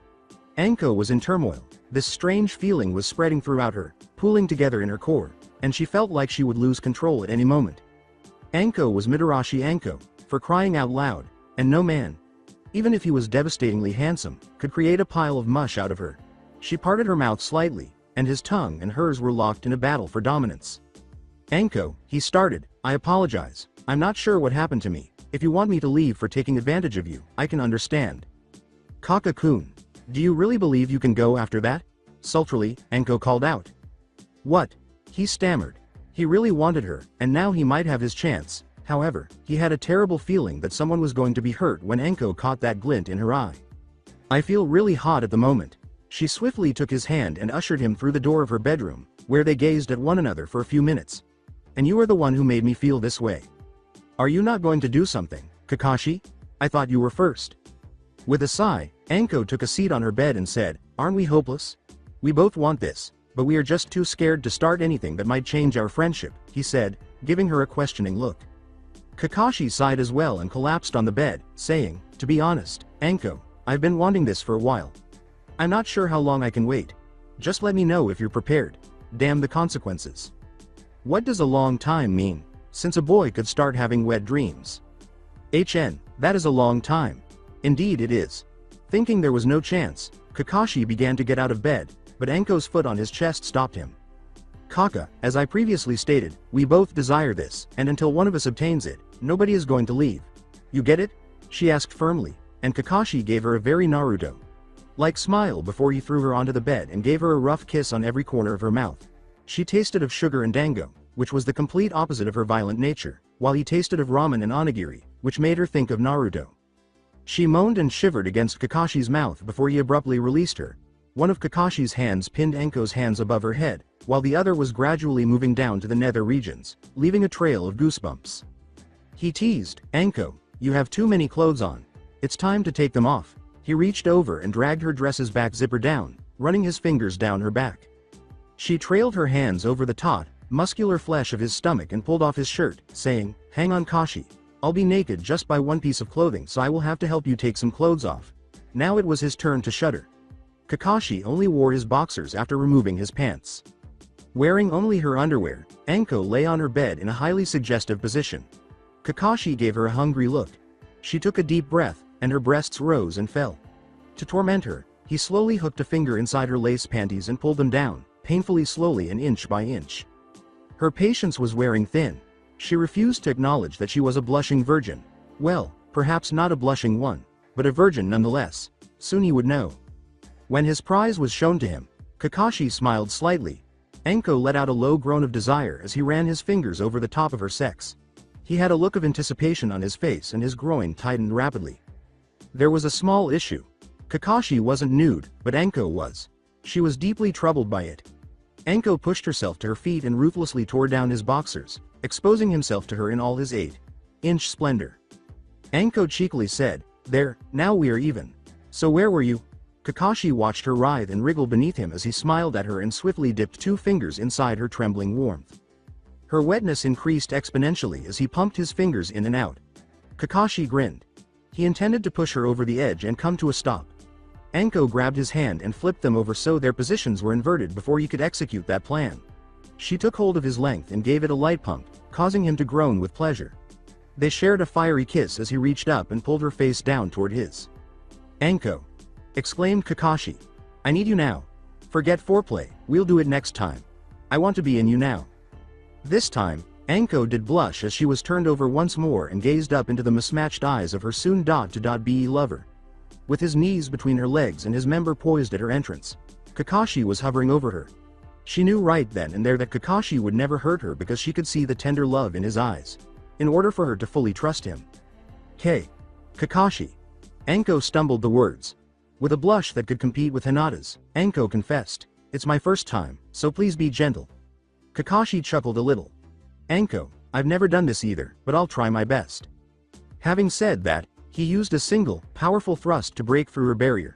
Tears streamed down her face as she let out a painful gasp. She kissed away the tears and gently stroked her face. Kakashi whispered to her, "I'm sorry. Forgive me, love." Anko nodded her head slightly as the pain subsided shortly after. At first, Kakashi moved slowly inside her, but as her groans gave him encouragement, he accelerated. She fought him back and forth. Both were engrossed in the intensity of their feelings. After half an hour, he fell on top of her gasping. "Thank Kami we are ninja. The stamina is so useful for these types of activities." The two took a while to rest. Anko finally raised his voice. "Hey Kashi. Yeah? Do you have a favorite scene from the Icha Icha books?" His face lit up with a perverted, evil smile. "Why do you ask?" Anko was unable to continue as Kakashi prepared her for rounds 2, 3, and 4. I was thinking we could try some if. The noises emanating from Anko's bedroom that night caused trauma to her neighbors. Who would have guessed that the kind and somewhat cruel interrogator was a true monster in bed? It goes without saying that when Maida Guy heard his friend groan his eternal rival's name very loudly, many times during the night, his youthful fervor was momentarily extinguished. "Curse you Kakashi. Why do you have to trump me in every category?" Day of Kakashi's test in the Nara household. When both boys woke up, it was about 7 in the morning. They ate breakfast in relative peace, with only the two of them and the numerous birds outside chirping joyfully, since their cousin had not bothered to come home last night. "Shika, do you think Kaka-ni will give us the infamous bell test?" "I don't know Naru, it's obvious that he will test our teamwork somehow, but we know him too well for him to give us the bell test." That's true. Do you think we should leave now? Sakura will most likely be waiting at the training field. Kaka-ni did tell her to come at 6 am sharp. She probably didn't eat breakfast either, the stupid girl. A smart ninja will go to the battlefield well fed and watered. The one who wants to die wouldn't. "Oi, Shika. Let's just go to the training field and watch the clouds. Field 7 has the nicest view of the sky." Never one to turn down a chance to observe the clouds, Shikamaru voluntarily departed with Naruto. They saw a pink-haired banshee fly their way with her fist up in the air as they reached training ground 7. She became even more enraged when Naruto and Shikamaru slackly avoided her attempted punch. Naruto and Shikamaru both sighed. "You idiots are late plus you won't stand still to let me punch you." To find out who the fool was in this situation, they would have to beat the pink-haired banshee. Shikamaru questioned, "Haruno-san, how are we late when sensei hasn't arrived yet? Furthermore, do you really expect an opponent to stand still as you assault him? No, so why should we? Just because you are our teammate does not mean that you can do whatever you please to us." Naruto continued. He and Shikamaru both settled down on the ground and started staring at the clouds while conversing about trivial topics. Sakura dropped a limp wrist to her side. She became aware that Naruto would no longer be her target at this point. She had been very confident when Naruto asked her out on dates at the academy, but now that confidence was gone. What should she do? At 9 o'clock, 2 hours later, Kakashi showed up. "Yo, sorry I was late, I woke up in the wrong bed this morning and it took me some time to return home." "Liar!" screamed the pink-haired demon. Kakashi was radiant. He was anticipating tonight's continuation of the greatest night of his life. The first volume's pages 15 to 20 were discussed. His great uncle was a genius, and now it was time to try out the big boy stuff. Pages 53 to 70. Naruto gave Shikamaru a look. Shikamaru appeared to be about to get sick, but he said, "Somehow I don't think that was an excuse." Naruto himself appeared a little pale. "Okay team, time for your test." Sakura was nervous, but Shikamaru and Naruto eagerly awaited. There was no doubt that their teacher was insane. What tests might he administer to them? Kakashi took out a timer and hung 2 bells in front of them. Naruto and Shikamaru let out a disappointed sigh. The same old, same old. Sakura gulped as Kakashi glared at her, saying, "You have till noon to get the bells from me. The person who doesn't have to be sent back to the academy. Do you understand?" "Mendokus," said Shikamaru. With a humorous expression on his face, Kakashi asked his cousin, "Nani Shika-chan, do you have something today?" Shikamaru winced at his moniker. "TCH, we know what this test is really about, Kakashi-sensei." "Oh," Kakashi uttered, feigning contemplation, "and what would that be?" Naruto retorted, "Teamwork. Since you only have 2 bells, we would be competing against one another. We could never take you by yourself because none of us would ever realize that you are a Jonin and we are Genin." Kakashi gave them all a critical glance and said, "Congratulations, you're successful." The 3 cousins stared at the clouds while Sakura watched them with growing rage. Shikamaru and Naruto both muttered, "Troublesome," and plopped down on the grass again, while Kakashi joined them. Sakura appeared perplexed but relieved that she had passed despite the fact that she had done nothing. "Why can't you do something productive with your day? What the hell are you lazy asses doing watching the clouds?" Kakashi stood up to wipe the dirt from his Jonin vest. "After yesterday's meeting, I was watching the team, Haruno-san. After spending 2 hours at home doing whatever it was you were doing, you left to go after Uchiha Sasuke. Is that considered productive?" Following the meeting, these 2 were training in their family's dojo. "You chose to become a ninja despite coming from a civilian family. Leave this team right away or behave like one." Both Shikamaru and Naruto were proud of their cousin for making the pink-haired one look like a complete idiot. Although Kakashi never really looked at Sakura, he was only speculating. The expression on her face was telling. Sakura attempted a fruitless retort, saying, "Well, Naruto isn't from a ninja clan either." The 3 of them gave her a dumbfounded look. "My name is Nara Naruto, Haruno-san. I come from a clan of ninjas. Every member of my family is a ninja. I am the biological cousin of Shikamaru. The Nara bloodline is also mine. Yesterday, you inquired about my name. My mother's last name was Uzumaki. Despite not having adopted the name, Nara is my father's. My father was the brother of Shikamaru's father. I don't want to share any of my many other relationships with you. Good day, Haruno-san." Naruto and Shikamaru then departed. "Get your facts straight before you say anything," Kakashi said, giving Sakura a menacing look. "Consider your actions before taking them. Additionally, begin training. More than the others, you must. You are a disgrace to Kunoichi everywhere because of your poor physical conditioning." Kakashi departed in a flurry of leaves. Sakura was left stunned by what had transpired in the field. Kakashi was at the ramen stand when Naruto and Shikamaru found him. "Yo." He raised his hand languidly. "All right, Ni-chan. You gave us the bell test, but why? We were aware of that a long time ago," Shikamaru inquired. Naruto and Shikamaru both perspired at Kakashi's response. "To tell you the truth, it would have been too troublesome to give you another test. That's how we sound when we say, troublesome." "Understandable, but what about that excuse this morning?" replied Naruto. Kakashi reddened. How could he confess his sinful deeds with a gorgeous kunoichi named Mitarashi Anko to his kawaii pure cousins? After saying, "You say something?" he vanished in a cloud of smoke. "Anko?" was more of a declaration than a query. Shikamaru firmly agreed, "Anko." They were startled out of their reverie by Tucci. "Yo boys, what will it be today?"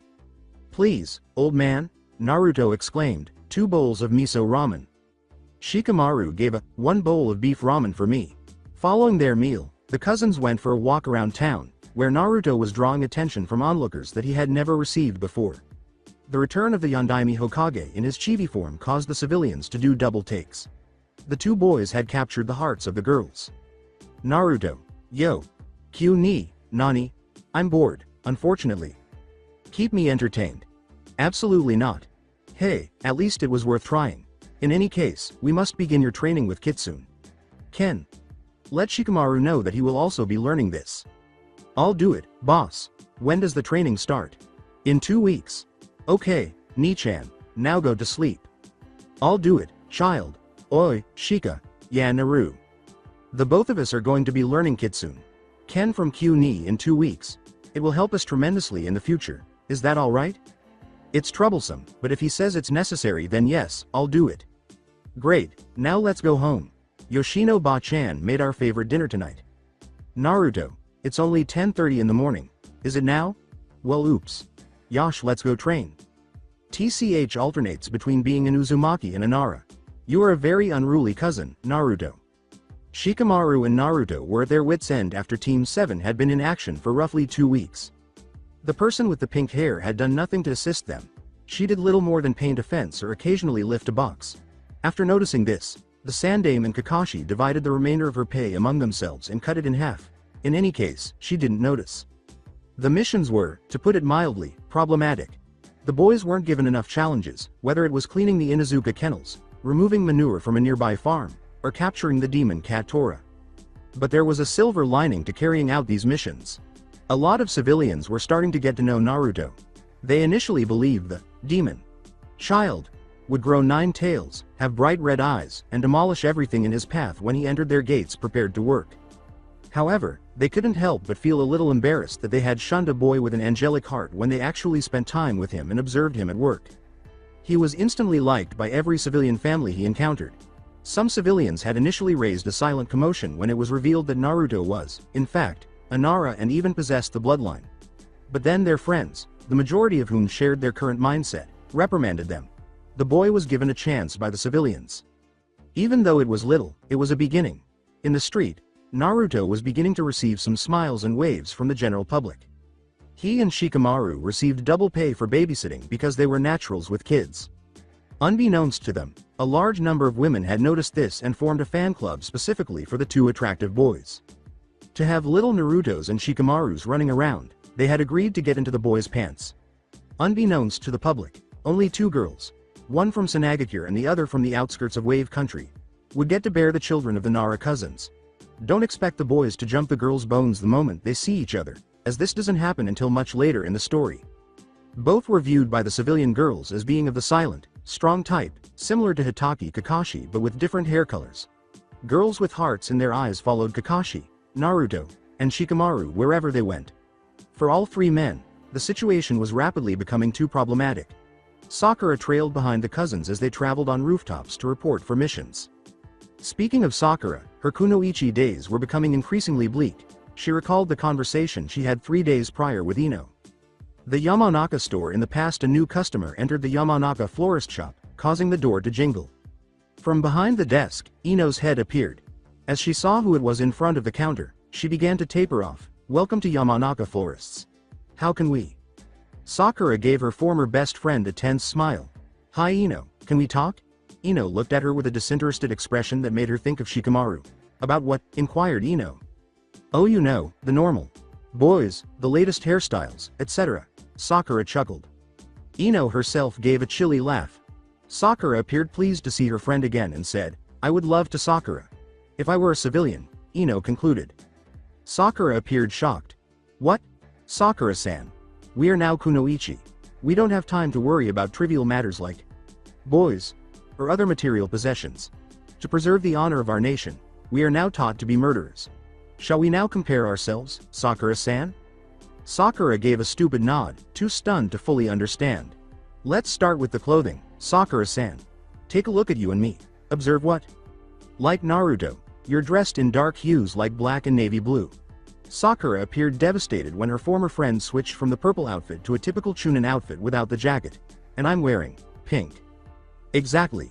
I'm dressed to blend in with the background as easily as possible. You are a sore thumb in the crowd. Our hair now. Do you recall when my hair was waist length? It was tied up in a tight bun so Sakura couldn't see it before, but Ino had just let it down so that it barely passed her shoulders. Sakura nodded and said, well, I cut it off. Sakura looked horrified. However, you adored that hair, Ino. How did you manage to cut it off? Because long hair is a hassle, Ino said, glancing at her. Give an example of a kunoichi who fights while their hair is down. Not at all. Aside from you. In addition, as soon as you entered the room, I could smell you. Until I saw your face, I assumed you were a civilian. No self. Respecting kunoichi uses scented soaps or wears perfume. Your identity may be revealed to your adversary, which could result in your demise. You're too thin, so go on. Eating, not starving oneself to death, is the moral thing to do. But Ino-Sakura objected, I want to smell and look nice. If I don't eat, I won't maintain my fitness. You are aware of that. What you eat won't matter if you train consistently, Sakura. How can Naruto eat so much food and never put on weight? I eat a lot of food myself. Ino's mouth turned up in a sly smile, but of course you don't train, do you? Starving myself is foolish and will only hurt you in the long run. It makes sense why you are so frail. Where you let it go, Naruto and Shikamaru must take full responsibility. Dad and I looked over the mission reports. You get paid even though you don't work. How on earth is that fair to Shika and Naru? Some of my oldest friends are those two. I won't allow you to disparage the name of their team. Sakura cowered, trying to put on a tough front as she sensed Ino's anger. Naruto and Shikamaru. These days, that's all I hear. Are you familiar with Shikamaru and Naruto? Those two boys are the future of Konoha. They are bringing good fortune to the Nara clan. I will follow them to the end of the world if either of them becomes Hokage. Why?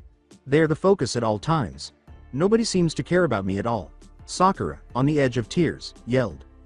Has it ever occurred to you that they did something to earn the trust of the villagers? Ino became very quiet.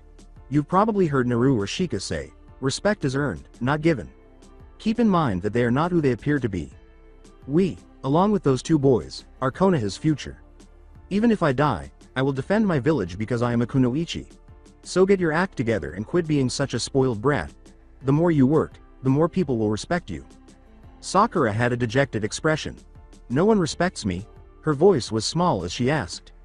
I'm sorry, Sakura, but this is the truth, Ino said in a softer tone. Naru and Shika have earned trust for a reason. They go above and beyond. They are respected because of this. The Nara family is a very close, knit family. Numerous significant figures in this village are related to Naruto and Shikamaru. Family can only take you so far, which isn't why Shika and Naru have such a positive reputation. Take a look at Sasuke Uchiha. He believes he can do anything because he is the last Uchiha. For heaven's sake, he hasn't even roused the Sharingan yet. He won't benefit the village until then. The world has been waiting a long time for Naru and Shika. The two of them have a lot of secrets. They will tell you if they believe they can trust you. Shikamaru and Naruto keep to themselves and their friends otherwise. Look, Sakura, I'm telling you this because you have no idea how weak and inexperienced kunoichi is. No, Ino's remarks regarding Sasuke infuriated Sakura. A kunoichi has a 1 in 2 chance of being raped or assaulted during a mission, Ino said glumly. Sakura gasped. She had never realized that. Her head fell to the ground. After all, academy teachers did not voluntarily discuss this topic with their students. She turned back to Ino after a while and said, Thank you, Ino. I have a lot to think about because of you. Now I'm heading home. I will see you later. In order to hide her tears, Sakura hurried out of the store. As she gazed at the retreating figure of her old friend, Ino said, sadly, Sakura, I'm not sure if you will take what I said seriously. Kai flashback Sakura gazed out her home window, where it was pouring rain, as if to match her gloomy mood. She couldn't stop thinking about her conversation with Ino from 3 days prior, and now she realized that everything that had been said about her was accurate. During their first team mission, cleaning the Ino-Sakura kennels, she refused to lead the dogs out of the kennel because she didn't like how dirty they were, allowing her teammates to do the work and taking some credit for herself. She was a bitch, wasn't she? At best, her teammates were uninterested in her and only tolerated her at the urging of their sensei. If something didn't change quickly, Team 7 would fail miserably. The following day, Team 7 stood calmly in the Hokage's office, anticipating their next assignment. Iruka was reviewing missions appropriate for Genin teams with a few other Chunins. We seem to have run out of missions for the day, Hokage-sama. Iruka said, Team 7 has a day off. Well, is that correct? All right, then. Team 7, please return at this time tomorrow in order to receive a new mission. Does that make sense? A yell of, hi. The 4 members were heard. Naru-chan, Shika-chan, Shikaku wants to talk to the both of you concerning upcoming clan events. Please go to him right now. Hiruzen responded. Shikamaru said nonchalantly, hi, Gigi. Naruto smiled lazily and they both departed in a gust of wind. What are those 4 shushins they have now? Kakashi was asked by Hiruzen. Oh, no, they also come together for what they refer to as a dynamic shushin. That one is really awesome. In an attempt to spend the day with Anko, Kakashi shushined away and said, perhaps one day they will show it to you. Maybe it was unfair to pair her with two boys who could earn Chunin rank if they tried. Haruno-san, it's best if you get going as well, Hiruzen said, looking at the last member of Team 7 beneath the brim of her hat. There will probably be a lot of taxing missions tomorrow. Hello, Hokage-sama. It seemed as though the Hokage had known Naruto and Shikamaru for a very long time. How could it be that the two alleged dobes of the academy knew all these high-ranking individuals? Even her own sensei was aware of the variety of freakin' shushin they had. Arg. It was so confusing. However, it was time for her favorite game. Sasuke hunting. The words that Ino had spoken to her and the thoughts that she had herself had vanished. She hurriedly marched out of the room. When Sasuke realized it was a mixed bathing day and Sakura was attempting to cop a feel next to him, he heard a high-pitched girly scream from the nearby onsen, hot spring, 20 minutes later. From her throne in heaven, Kami laughed. The boy with the raven hair would play a significant role in the overall scheme of things. She was unsure if this role would be good or bad, but she would call on her daughter Fate to decide that. However, as long as he had that duck butt hairstyle, the boy's future would be extremely difficult. When a messenger hawk perched on the window sill, attempting to claw its way in, tapped on his window, Sarutobi Hiruzen, who was sitting at his desk enjoying his free time by reading his students' best-selling novels, opened the window and untied the message tied to the hawk's leg. Dad, we are about an hour out of Konoha heading to Wave Country, so if backup arrives in half an hour, everything should be fine. That C-rank mission you sent us on was not a C-rank at all.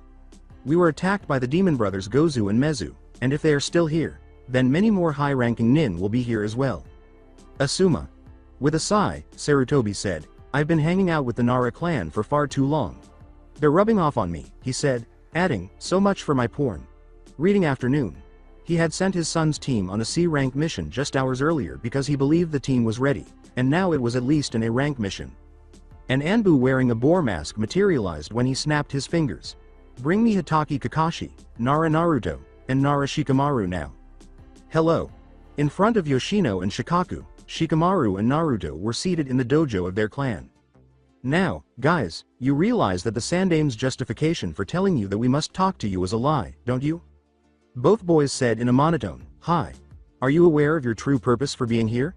Yoshino asked. Yes, we will be learning the next part of our bloodline, the part after Kage Main and Kage Nui, Shikamaru replied. Excellent. Listen, shadows are controlled by our bloodline. This is both literal and figurative. Did you know, for instance, that your dad's mother, Naruto, had the ability to manipulate the dark aspects of human emotions? This caused two sets of eyes to widen. What, however, that isn't feasible. Even grandmother wasn't a complete Nara, she was only half. Your grandmother was a relative of my dad, Naruto. In those days, marriages were very straightforward, and your grandmother, her cousin, married dad after my mother passed away. At the time, I was just a year old. Your dad was born not long after that. When a blonde chibi was running around the house naked every day, you can only imagine how surprised the elders of the Nara clan were. Shikamaru and you were both descended from the main branch of Nara. Yoshino is more skilled at this technique than I am, and it is very difficult to master. So, is it true that we have power over the dark sides of human emotions? Incredulously, Naruto inquired. Precisely, in essence, you are controlling the human mind with it. What is its name? Shikamaru inquired. Yoshino replied, it has many names, but Naibu Kage Ketsugo. Ho no Jutsu is the most appropriate one. The method of inner shadow binding. I've heard of that method, kid. Once mastered, the user can virtually manipulate someone's feelings. They can exploit your greatest pleasures or your worst anxieties. Shika, and you must learn it, okay? But that's psychological warfare, isn't it? No, since all of this is nonverbal. Interesting, huh? Since you appear to be familiar with the method, Shika and I will ask you for assistance. In this manner, you can enjoy some independence while we receive the necessary assistance. Are you comfortable with that? No issue. In addition, you have a visitor coming shortly. Ba. Chan, we would ask you to demonstrate, but a visitor is going to show up, ne Shika? Su. Da. Anbu, by the feel of his chakra suppression skills. The Anbu in the boar mask showed up as if in line. Nothing, no puff of smoke. He simply dropped out of the sky. Nara Shikamaru, Nara Naruto. Sandame. Sama has asked you to pack for a mission and report to the northern gates in 15 minutes. Hitaki Kakashi will meet you there. Naruto said, Arigato Tenzo-san. Tenzo, the man, sighed. Naruto, how many times do I have to tell you not to call me that? Naruto said, did you say something? The four Naras laughed at Tenzo's unfortunate situation as he left the room, saying, damn Kakashi clone. Hitaki Kakashi wasn't content. He was more irate than a woman at that time of month because he had been extremely rudely disturbed during his time with Anko. He eagerly awaited the arrival of his two renegade cousins so they could complete this mission. He and Anko needed time alone. When he noticed Ino-Sakura, his third pupil, approaching him, his anger only intensified. Good morning, sensei. Morning, Sakura. Kakashi gave a rough response. Lovely day, isn't it? Yes it is. One could be spending it with those who he loves, but no, something just has to come up. Sakura's sensei's current situation made her perspire. When Naruto and Shikamaru reached the northern gate, he promptly corrected himself, saying, Yo, Kaka-en. Kakashi sensei. Two heads nodded in response to Kakashi's question. Naruto, Shikamaru ready to head out? Sakura was perplexed. Didn't they have the day off? Where were they heading? Anyo, sensei. Where are the three of you going? We have a mission to go on. Sandame Sama's orders. We might not be back for several days. Why wasn't I informed about it? We are a team after all. The three cousins exchanged uncomfortable glances. Haruno-san, this mission is a little beyond your experience level. It is only for the three of us. Sandame's orders. Kakashi grumbled. Despite her lack of value, she was still a teammate and shouldn't be excluded. Sakura pivoted on her heel and quickly ran off, saying, Oh, okay then. Good luck, I guess. We should probably explain everything to her when we get back, shouldn't we? Replied Shikamaru. Naruto said, Yes, we should. But now we have to be going. Team 10 is waiting for us. Head out, Kakashi said. The trio said, hi, and vanished into the woods. Sakura listened to what they had to say while hiding in a nearby alley, unaware of their presence. What else were they going to tell her? The time had come to speak with the Sandame. In just over 30 minutes, Kakashi and the boys reached the location of Team 10. Asuma leaned carelessly against a tree. Choji and Ino sat on the floor. Shino conversed with his Kakaichu beetles while seated a little further away from them. The client appeared to be zoning out as he stood apart from each of them. Shino interrupted, saying, Asuma-sensei, we have company. Team 10 stiffened, anticipating an unexpected assault. The sound of a voice near them startled them all. Mina. We were sent here as backup for you, Yano. It's not a good idea to attack us. Kakashi gave Team 10 his traditional two-finger salute as he leapt out of the forest around them. Yo. Both Shikamaru and Naruto emerged from the forest and exclaimed, Yo. Naru. Shika. Cried Ino joyfully. She was thrilled to see her friends on this mission as well, as she hadn't seen them in a long time. Choji was beaming broadly. Why were the Dobes sent as backup? Shino wondered in private. Choji inquired, Nay, where's Sakura? The three cousins exchanged glances. Listen guys, this mission has been upgraded to an A-rank mission. Gigi decided that Sakura wasn't ready for it. No offense to her, but she is nothing more than a civilian with her chakra unlocked. Naruto stated to them. Without intending to be disrespectful, Shino said, Pardon me, Naruto-san, but who is your Gigi, who determined that Sakura was unfit for the mission? Naruto's eyes glowed as he gazed at Shino. Mine and Shikamaru's Gigi is the Hokage. Shino arched his brows, but he just nodded without saying anything. Kakashi looked at the customer. The man nodded and said, I assume you are Tazuna-san, our client? We have agreed to take this mission rather than leave Wave Country to rot, and once Wave gets back on its feet, we expect the money for this mission in full. Tazuna, the man, grinned broadly and nodded again. This is a bad mission for 3 green genin to go on. I got Gozu and Mezu, but not doubt more will come. They've been hired by some man named Gato from the Gato shipping empire, Asuma said. Hang on, 3 green genin? Naruto and Shikamaru are here too, Ino replied. She was told sheepishly by Kakashi, yes, well, they are not as green as you think them to be, Ino. The 3 genin gazed in wonder at their dead last peers. Shoji and Ino were aware of their abilities, but they were unsure of how good they were. Shikamaru and Naruto rubbed the backs of their heads and laughed nervously. Shoji and Ino chuckled at their friend's humiliated situation. Yes, They still saw Naru and Shika as the same person, regardless of their strength. Asuma shattered everyone's minds. Alright then, let's set out. We have a long way ahead of us. Hi. Sakura had convened a meeting with the sandame in Konoha in the meantime. She was curious as to why she had not gone on that mission. Despite her flaws, they were a team. As it happened, Sakura was seated in front of the kind elderly man known as the god of all shinobi. Sarutobi sighed inwardly. He was aware of her purpose. She must have witnessed Shikamaru and Naruto departing with Kakashi. Sakura-san, may I ask why you requested to meet with me on such short notice? With no disrespect, sir, you seem to let Naruto and Shikamaru come here whenever they want without anyone saying anything. What is so special about them that is not about me, sir? We are just genin after all. Sarutobi was aware of her point. He couldn't simply explain to her that those two had come to assist him with mission reports and other things. He had been informed by Shikamaru and Naruto that they would only gradually demonstrate their strength until they attained Shunin. It wouldn't be good to make any other countries suspicious. Shikamaru and Naruto are different. I have known them since they were small and we are quite close, like a grandfather would be to his grandchildren. Forgive me if it seems that I am favoring them. Sakura said, a little offended that the sandame was so close to those two. Yes, Sandame-sama, I believe you are favoring them. Oh, how so? Well, I met Kakashi-sensei earlier today and him, Shikamaru, and Naruto were departing on a mission. I asked why, when it was our day off, and they told me it was on your orders. Would you please tell me why they are going on a mission and I am not? She was getting quite excited at the moment. The elderly, wise Hokage massaged his temples. Without even being her, the ramen maniac, pineapple boy, and porn enthusiast could cause him a great deal of trouble. Sakura, have your teammates explained anything to you? Sakura gave a headshake. But they did say that they would explain some things to me once they got back from the mission. We are teammates and therefore should not be keeping things from each other. Sakura, we are also shinobi and it is our job to deceive. Tell me, what were your first impressions of Naruto and Shikamaru? Sakura assumed her contemplative stance. Well, Naruto was brash and obnoxious.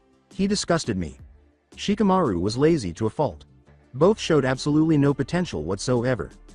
And now, Sakura paused.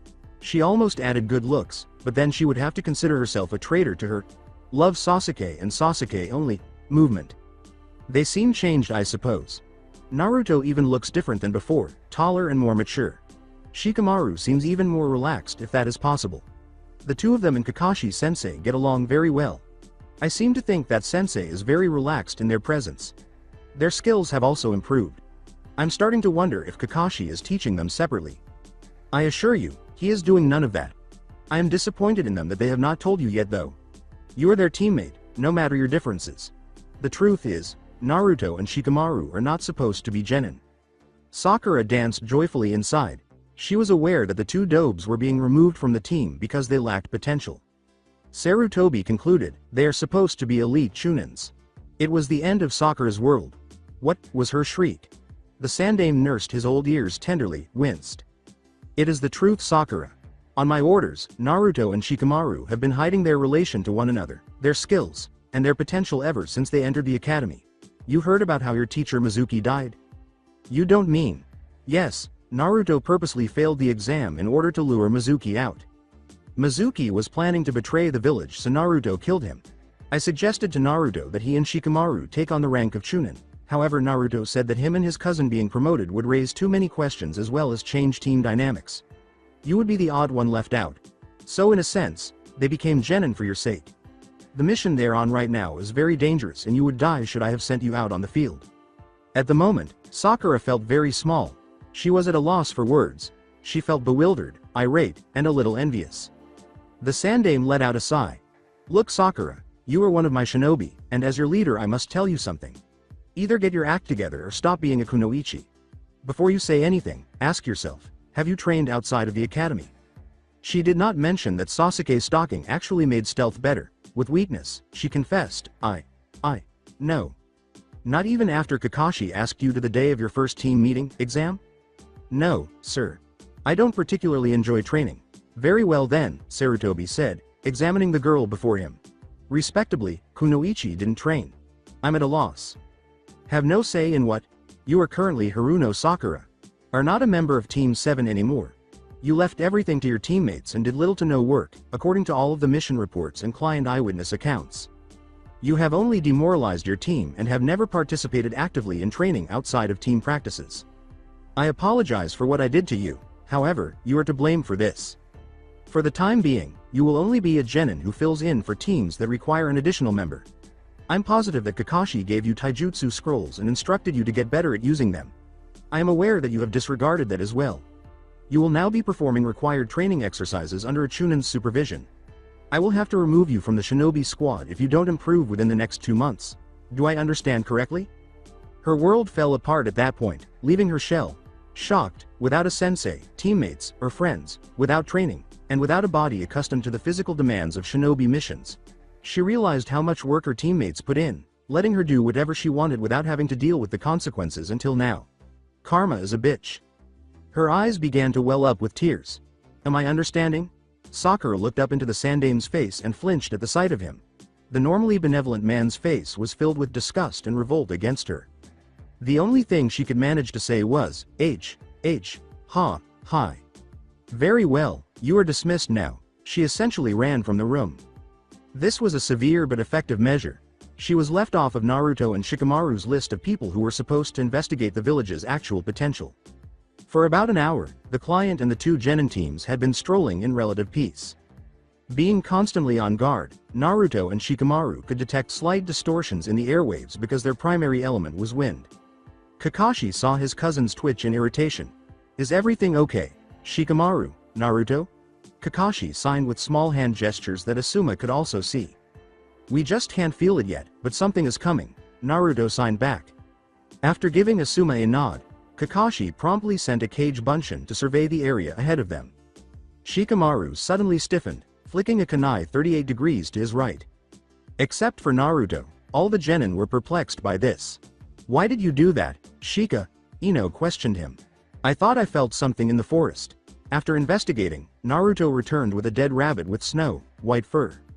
White, hold on, that implies. All down, Asuma, Kakashi, Shikamaru, and Naruto all yelled simultaneously. Grabbing Tazuna and Ino, respectively, Shino and Choji dragged them to the hard ground. Kabikari Hucho lay embedded high in the trunk of a tree with a man who appeared as terrifying as the devil himself, and suddenly a long, butcher knife, like sword, known and feared throughout the elemental nations, came hurtling above them. Taking in the scene before him, Momochi Zabuza thought, how hard could it be to assassinate one measly old man who had 5 chibis and 2 jonins protecting them? He had been hired by Gato to kill the old bridge builder, and he was getting paid handsomely for it. However, just in case, Haku was waiting in the nearby forest, ready to launch a surprise attack. Hold on, I recognized 2 of the chibis, they had a strikingly familiar appearance. Zabuza pulled out his bingo book and looked at some of the most recent entries. 2 individuals who bore a striking resemblance to those 2 chibis appeared. Nara Shikamaru, 12 years old, membership, Konohagakure. Rank as of October 28th. Genin, he has the Nara bloodline, so his skill level is high below A. He has an unnatural ability to control wind, which makes him extremely dangerous. He has strong taijutsu and weak genjutsu, so don't use just ninjutsu. Kumo is looking for Nara Shikamaru, who is Nara Naruto's cousin and is wanted for stopping an attempted kidnapping of Hyuga Hanabi when he was 8 years old. 4 years ago this year, he and Nara Naruto killed all 27 members of the assault squad, see next page. Take alive and give it to the Raikage, 500,000 Ryo is the bounty. Zabuza was impressed by the impressive chibi. Let's move on to the next one. Naruto Nara, previously Uzumaki, membership, Konohagakure. Rank as of October 28th. Genin skill level, high B to mid A, has the same abilities as Nara Shikamaru, such as the Nara bloodline and affinity for wind, and can appear feral when using a strange red chakra that is volatile to the person who uses it to create any jutsus. Iwa wants Nara Naruto, also known as the Naidame Kiroi Senko, because he looks a lot like the Yondaime Hokage and because he killed 3 members of Iwa Anbu in an attack a year ago. Kumo wants him and Nara Shikamaru for eliminating all 27 members of the assault squad 4 years ago from this year. Take alive and give it to the Raikage. Deliver the captured person, alive or dead, to Tsuchikage. Prize: 1 million Ryo. The 2 Naras have a high rank bounty of 5 million Ryo, and together they are known as the Densetsu Kage no Kyodai, or the Great Wind Shadow Brothers. It would be a shame to kill them, but their bounties were too nice to ignore. Oh, another impressive chibi. However, the name Uzumaki was unexpected. It was said that all the Uzumakis had been destroyed in the nine-tailed attack on Konoha 12 years prior. The wind shook, and Naruto and Shikamaru could feel the man staring down at them. He was about to strike, but refrained, so it was safe to assume that he was evaluating their skills, etc. Momochi Zabuza, come out. When you threw the Kabikari Hucho in that manner, you exposed yourself. When Shikamaru was excited by an opponent, he yelled in a very un-Naresh voice, which is what Uchiha Sasuke might have sounded like. As the man known as Momochi Zabuza materialized in front of them, the other genin, with the exception of Naruto, watched in horror. In order to achieve the badass look, the man wore a sleeveless vest with no shirt inside, and his mouth was covered by a white cloth that wrapped around the back of his head. His hair, which spiked upwards, was similar to Kakashi's but as dark as the night. Zabuza was impressed by the two 12-year-old boys who had shed their previous slack personas and assumed a very serious demeanor, ready to fight and kill. The blonde, the Uzumaki, resembled the younger clone of the Yondaime Hokage, whom Zabuza had greatly admired. The brunette was the son of the head of the Nara clan and the blonde's cousin. The boys shared the same facial structure as the other man next to them, one of whom Zabuza recognized as Hitaki Kakashi, the copy nin. And standing beside Hitaki was the son of the Sandame Hokage himself, Sarutobi Asuma, the former guardian of the Fire Temple. With his prey, Zabuza had struck gold. The other three chibis were disposable. He didn't care if they survived or not, he just wanted a good fight. Looking at Shikamaru and Naruto, Zabuza said, "Nara Naruto, Nara Shikamaru, nice to meet you in person." "How do you know our names?" The two boys tensed. The former Kiri nin was summoned by Naruto. "What do you guys not understand? The bingo books contain you. You have a 5 million Ryo bounty if you are apprehended together." This left everyone speechless. "What? Since when? What specifically have we done to deserve bounties?" With great curiosity, Shikamaru inquired. "They didn't even realize they were wanted men, kids," Zabuza said incredulously. 4 years ago, you two killed 27 Kumo nin, and the blonde killed 3 Iwa nin. Both nations want you dead. You two are, in my opinion, the youngest ninjas in the book." "Aw shucks Zabu-chan, thanks for that. Naruto smiled as the cousins bowed their heads sheepishly. Haku, who was hiding somewhere, looked at Naruto jealously because she was never permitted to call her father anything other than father, and this boy could call him Zabu-chan. No fair. Even though Zabuza is a Nara, that was undoubtedly his Uzumaki side showing. He perspired. The genin and Tazuna were taken aback. Between them, they had murdered 30 people, most of them when they were just 8 years old. In an attempt to protect his cousins, Kakashi said, "Momochi Zabuza, if you are here to kill our client, please reconsider or we will kill you." Kakashi no Sharingan. "Man, go screw yourself in a hole. You don't matter. I just need to murder the elderly man, and then we can all go." Kakashi expressed his frustration that the Nuke.Nin had dismissed him so quickly, saying, "We can't let you do that, I'm afraid." "Oh my goodness, I'm so sorry to let you down, but I can't be stopped by anyone. The last thing you'll hear are your own screams as you pass away, so you had better hope the old man dies, Kakashi." Zabuza's words were laced with a killing intent as great as Kakashi's or Asuma's, so much so that the cage bunshin Kakashi had sent out earlier almost soiled itself before dispelling it, and even Haku, who was accustomed to it, found it difficult to breathe. As they fell, trembling in terror, Naruto and Shikamaru were trembling, but not that much, and the 3 green genin and Tazuna welcomed the earth beneath their feet with open arms. Turning to face his charges, Kakashi said, "Don't worry, guys. I'll never allow any of my nakama to perish." He concluded with his trademark eye smile, saying, "Those who break the rules are trash, but those who desert their friends are worse than trash." The air was a little less tense after that. At least the 4 on the ground managed to get to their feet. Zabuza pointed to Naruto and Shikamaru and remarked, "TCH pathetic really, Konoha genins can't even handle killer intent, well except for 2 it seems." Shikamaru shivered as he recalled the much worse thing that had happened to him after he had inadvertently eaten Enko's dango stick. "Well, we've had practice." "Yes, Mitarashi Anko, our future cousin.in.law, is similar to you in a female way," Naruto said, glancing slyly at the red-faced Kakashi. "When you separate her from her dango, bad things happen, and we pay the ultimate price." In the ninja world, Mitarashi Anko's obsession with dango was nothing new, and he didn't question their statements at all. However, playtime was over now, as he needed to kill a certain man to provide for himself and his daughter Haku. He would then kill the man who wanted him to kill the other man because the 4-foot midget annoyed him. Zabuza sneered. The wind had changed direction, and Naruto tensed, noticing that Shikamaru had goosebumps all over his arms, indicating that he felt it too. Zabuza was becoming serious, but he thought it strange that the wind had also carried a delicately feminine scent. If it wasn't Ino, then who? Zabuza quickly performed a few hand seals and said, Ninpo. Kirigakure no Jutsu. Hidden mist technique. Zabuza's dismembered and ethereal voice reverberated around them. Kakashi, your Sharingan is useless here, as a dense fog obscured vision for 100 feet. You have no Hyugas on your small team, and the Byakugan is the only thing that can see through this fog. Asuma, take your Genin and Tazuna to safety, we've got this covered. Kakashi swore inwardly, knowing Zabuza was correct. Using his senses, Asuma located his young charges and shushed them all away to safety, including Tazuna, after nodding. Not that Kakashi could see anyhow.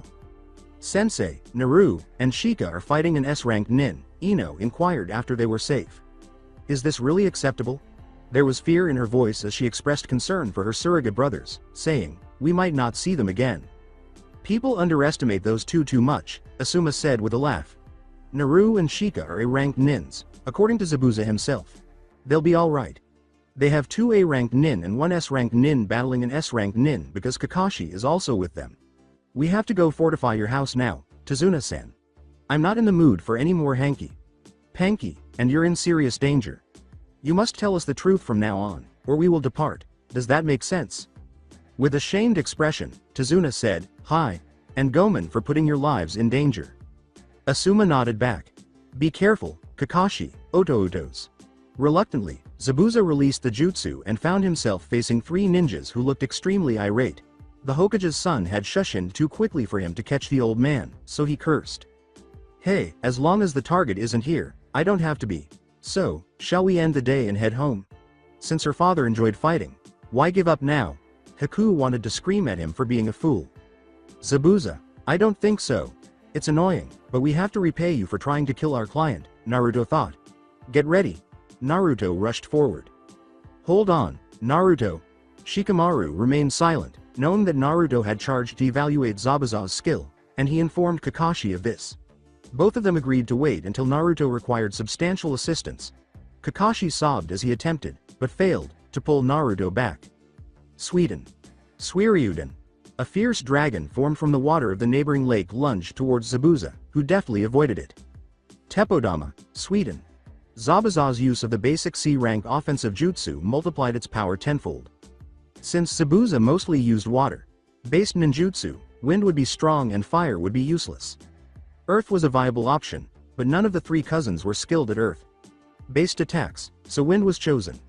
The problem with wind was that Zabuza simply avoided them because Naruto's attacks were predictable. He needed the element of surprise. Like the wind. Naruto swiftly avoided the water bullet and found himself high in the treetops, free from Zabuza's grasp. Listen, kid, I understand what you're thinking, and I like it. I can set up that link you like to use, the one that only works with family. The Kyuubi created this link so that any of Naruto's blood relatives could speak to him using just their minds, such as telepathy. That is a fantastic idea, Q-ni.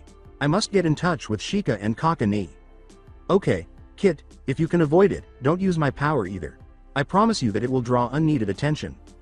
Please do it right away, I understand, Q-ni. Hello Naru, get ready. Zabuza chose to wait and see what would happen after Naruto appeared in a swirl of leaves, followed by Kakashi and Shikamaru a short distance back. Naruto felt the tendrils of his conscience pushing out like shadows, never stopping until they reached their destination.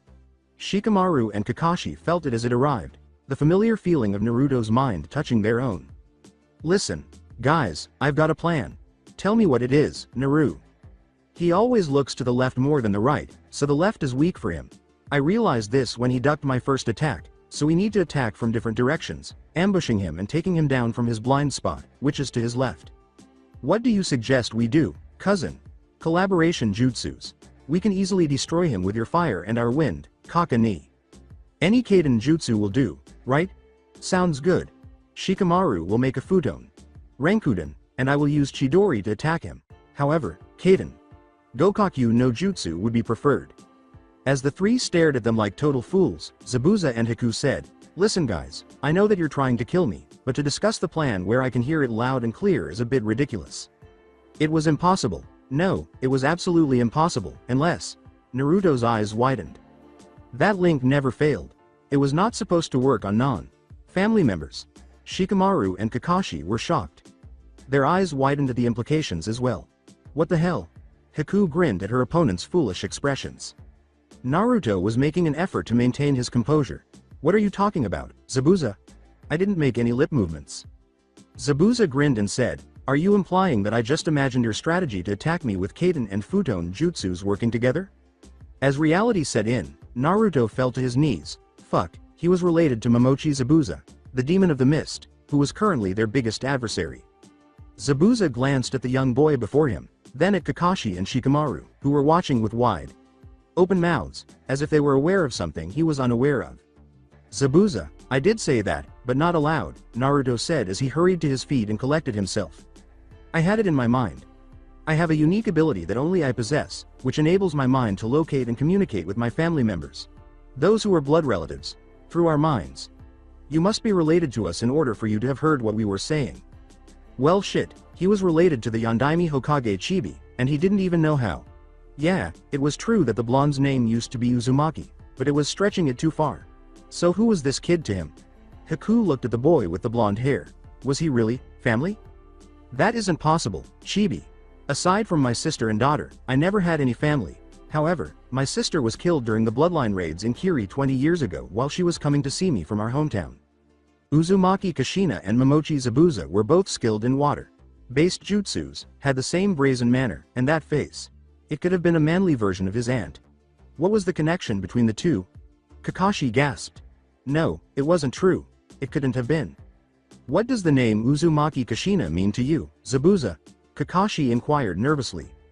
For a moment, Shikamaru and Naruto stared at their cousin incredulously before understanding what he meant. Zabuza could only be related to Naruto through the Uzumaki family. Zabuza appeared as if a rakery had electrocuted him thousands of times. "How in the world do you know my sister's name?" He let out a roar. Naruto shuddered. "Uzumaki? Tsunade's cousin? This demon? No, this man? Was his uncle? The man who killed his entire genin class? Him?" "Calm down, Kit. You are very close to using some of my power, which is not what you should do. This man does smell like you and Kushina. I could feel her desire for Zabuza when I was inside her, and I believe he is the one. She used to tell me stories about her old family whenever she let me out so I could be with Hitomi. Please, for your mother's sake, trust the man." Naruto didn't respond to his evil brother. After giving Naruto a worried glance, Kakashi said, "Uzumaki Kushina was the wife of Namikaze Minato, also referred to as the Yondaime Hokage. She is also the aunt of Shikamaru and me. Our paternal uncle was the Yondaime Hokage. Additionally, Naruto is her son. She was the niece of the Yondaime Hokage, and perhaps, just possibly, she would have a home at last." Haku gasped and clutched her heart at the implications. "Haku, you can come out now." He called out his daughter, who had always asked him if she had other family.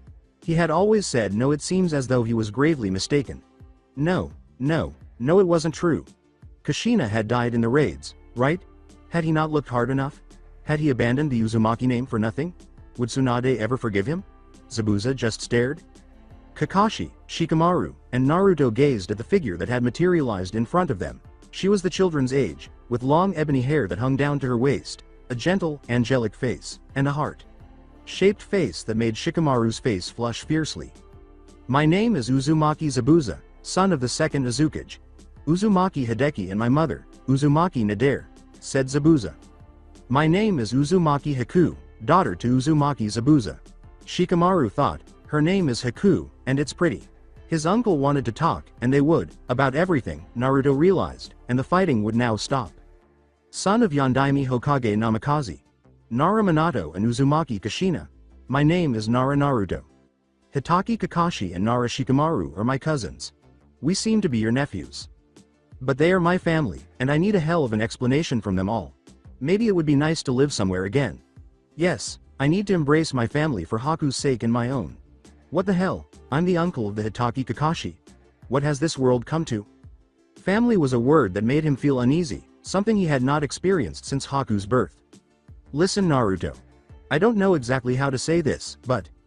In response, Naruto said, I know. You no longer wish to murder Tazuna-san. I get it.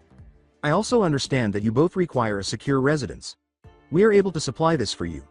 I can tell you're confused about a few things, even though you used to be our enemy.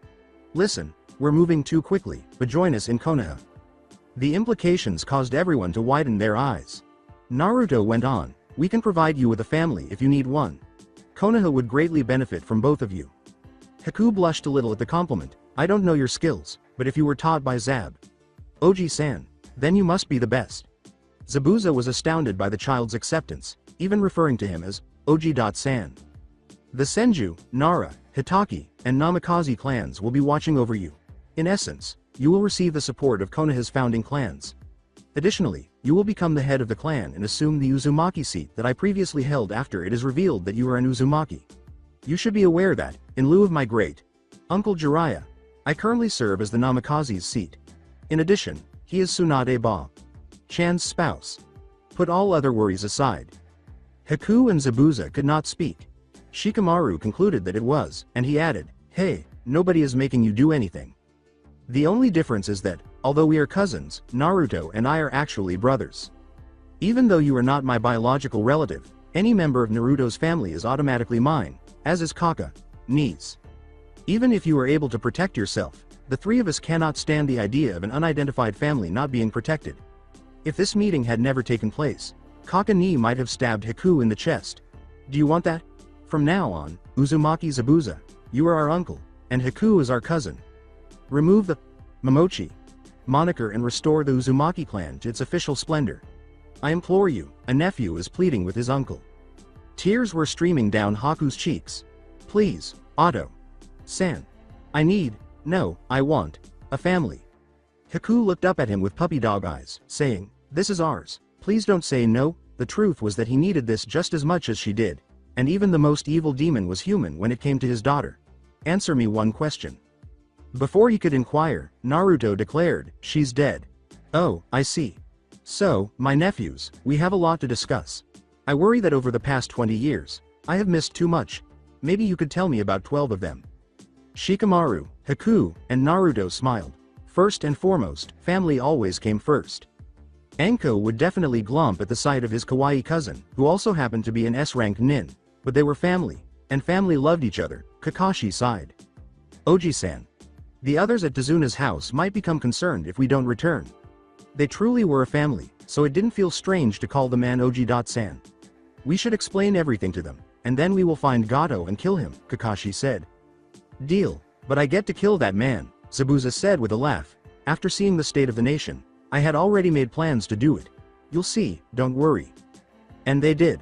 The civilian faces were filled with fear as they entered Wave Country.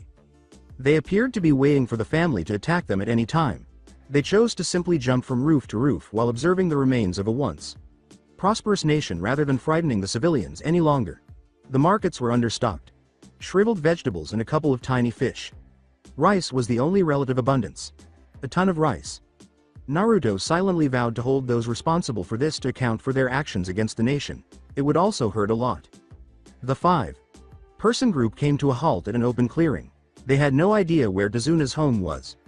Kakashi concluded that a summoning jutsu was the most straightforward method of locating the others.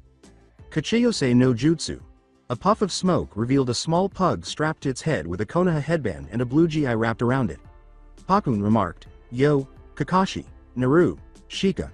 It's been a while. They both smelled like Naruto. Pakun. Can you get us Asuma's scent? We have to find him, now. Kakashi responded. No problem pup, follow me. The group reached a modest two-story house in 5 minutes. There were wonderful scents coming from the house. The family approached the door and there was a pounding of feet. An agitated Ino flung it open, glomping Naruto and Shikamaru right away. Shikamaru and Naruto shed tears at their sister's desperate interrogation. You idiots! You had us so worried. What happened? Are you alright? Are you hurt? With a gleam in his eye, Naruto said, Can we at least come in please? Blushing, Ino muttered something about ungrateful bastards. When Zabuza and an unidentified kunoichi entered the small kitchen, Asuma appeared suspicious. Tazuna froze in place, believing that the ninja had chosen to turn on him and murder them all. When Kakashi noticed Zabuza shifting uneasily in front of the crowd, he made the decision to speak up. There is something we all have to tell you. Zabuza will be returning home with us after the mission is over. What? Raising a sheepish grin and rubbing the back of his head, Kakashi said, now wait, let us out. There is a very good reason for this. You see, Zabuza is kind of my uncle and Shikamaru's and especially Naruto's. What? The roar of sound almost made the two-story house tremble.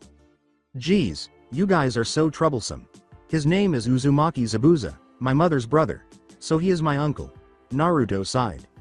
Shino had a horribly perplexed expression. I'm sorry Naruto-san, how does that make him Kakashi-sensei's uncle as well? Ah, Shino-san, I forgot you didn't know. Kakane's father, Hitaki Sakumo, was Shikamaru and my father's cousin. Since all three were like brothers, we three are cousins. Shino was very adept at concealing his astonishment, but since you are family, why are you on the same team? He inquired. Shikamaru responded to his query. To this, we do not know the answer. Naruto and I were very surprised when the teams were announced.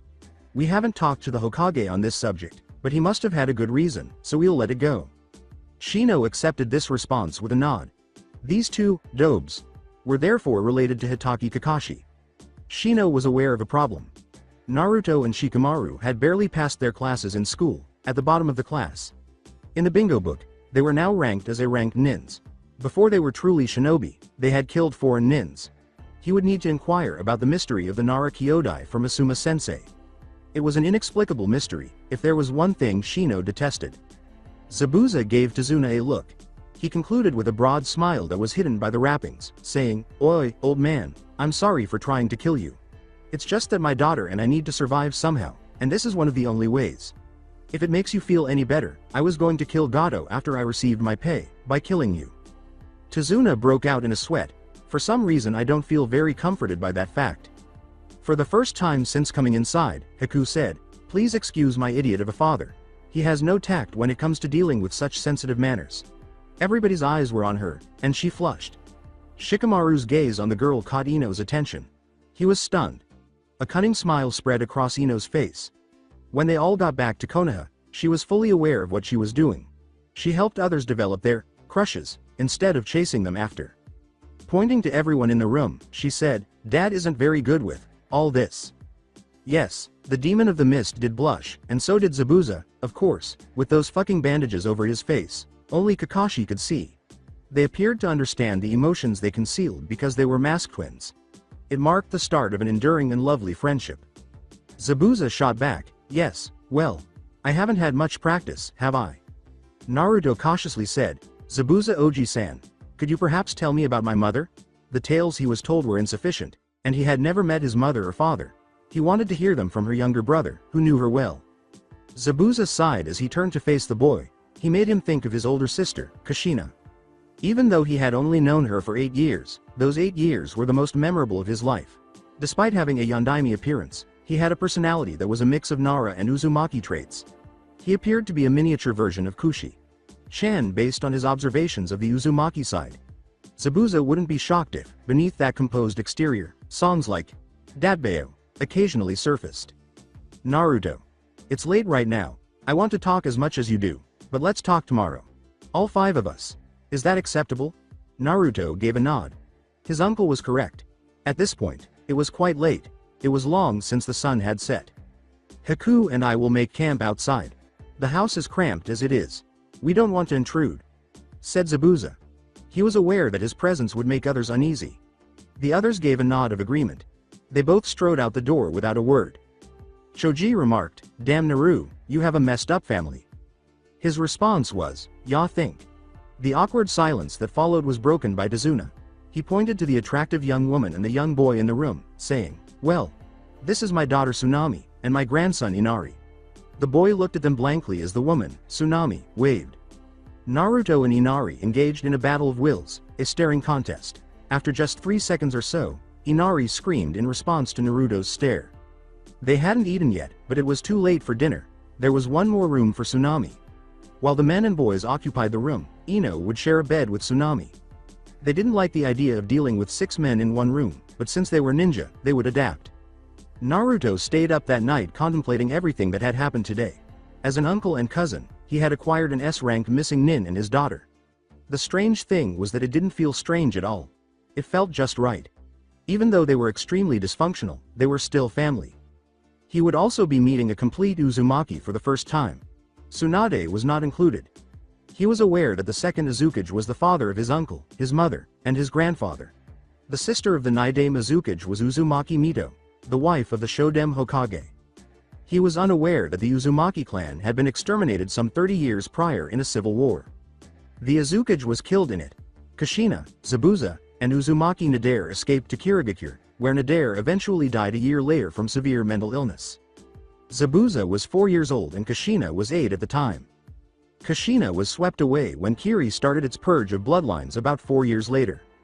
She was incredibly proficient in Fuian Jutsu and might have been on par with Jiraiya. She also possessed unique chakras that were similar to the Senju power of controlling the tail beasts but could not be categorized as a bloodline. Kiri attempted to murder her because of this. Actually, Konoha ninjas had discovered her in a forest. The Konoha ninjas had brought her to the Hokage, Sarutobi Hiruzen, who called Tsunade over as soon as he heard Uzumaki's name. It was determined that Uzumaki Kushina was, in fact, the eldest child of the Nidame Uzukage based on blood tests, Kushina's testimony, and Tsunade's emotional identification of her cousin. She was a cousin of Tsunade and Nawaki, having been the first Hokage's grandniece. When it was initially established that Mito was gradually dying, Tsunade was selected to house the Kyuubi. But the longevity of the Uzumaki would be superior to the Senju's power over them. The Senju ability was pointless now that Kyuubi was so subdued. The arrival of Kushina was ideal. More than he did with Tsunade, Kyuubi liked Kushina right away. Kyuubi voluntarily was sealed into Kushina a few days after Mito's passing. She became Kyuubi no Kitsune's second Jinchuriki. At this point, Kushina had just turned 12 years old.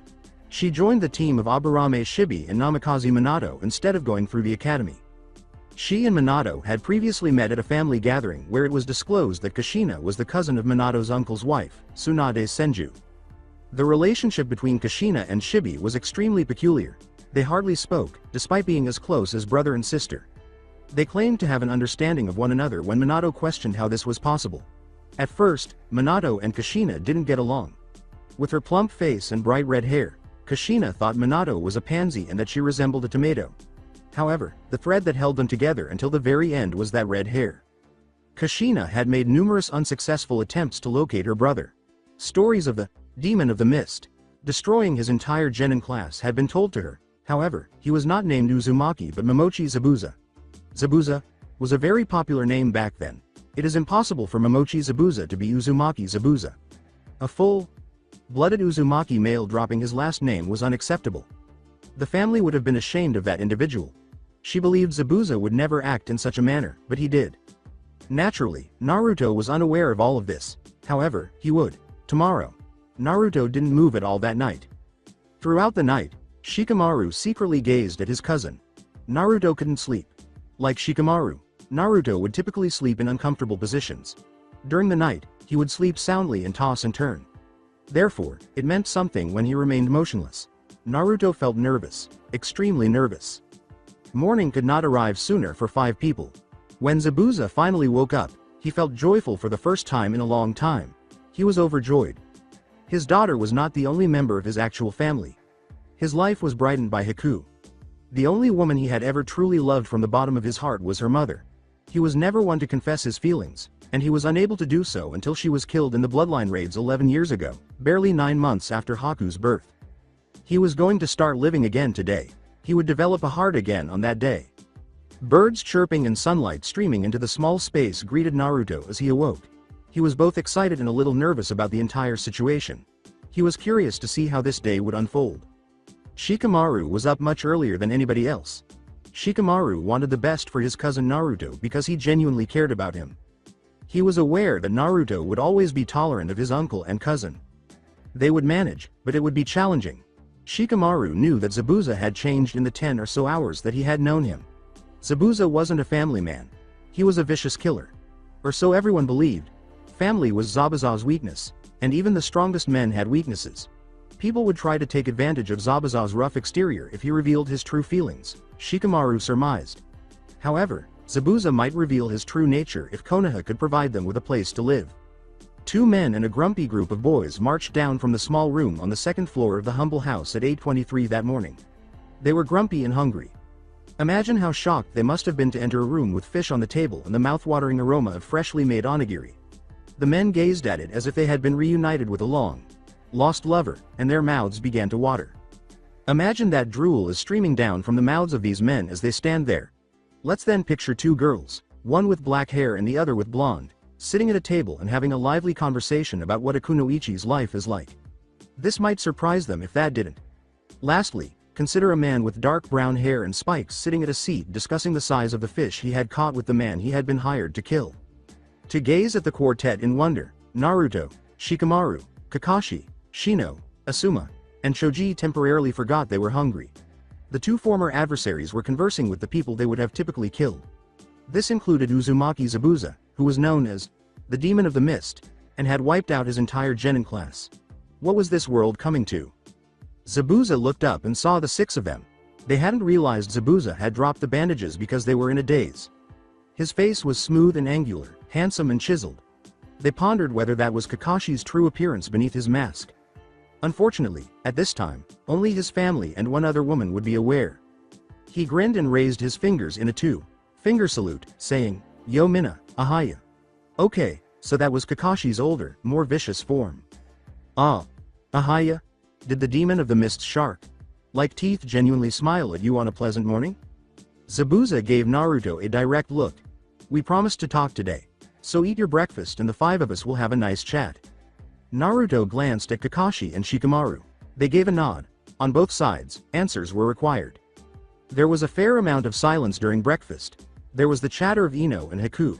Everyone was quiet except for Choji, who occasionally asked Tsunami if he could have more of her heavenly creation.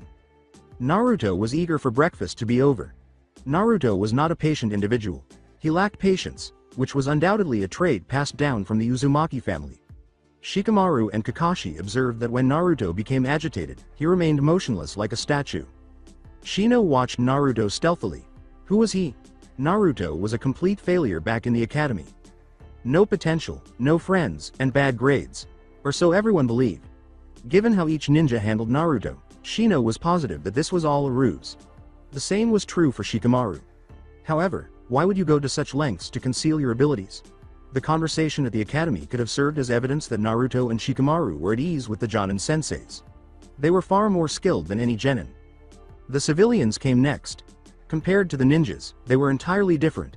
The ninjas held Naruto in high regard, but the civilians treated him like the scum beneath them. Naruto had seen the civilians sell him ridiculously expensive goods. Following his departure, they had referred to him as a demon, or Kyuubi no Gaki.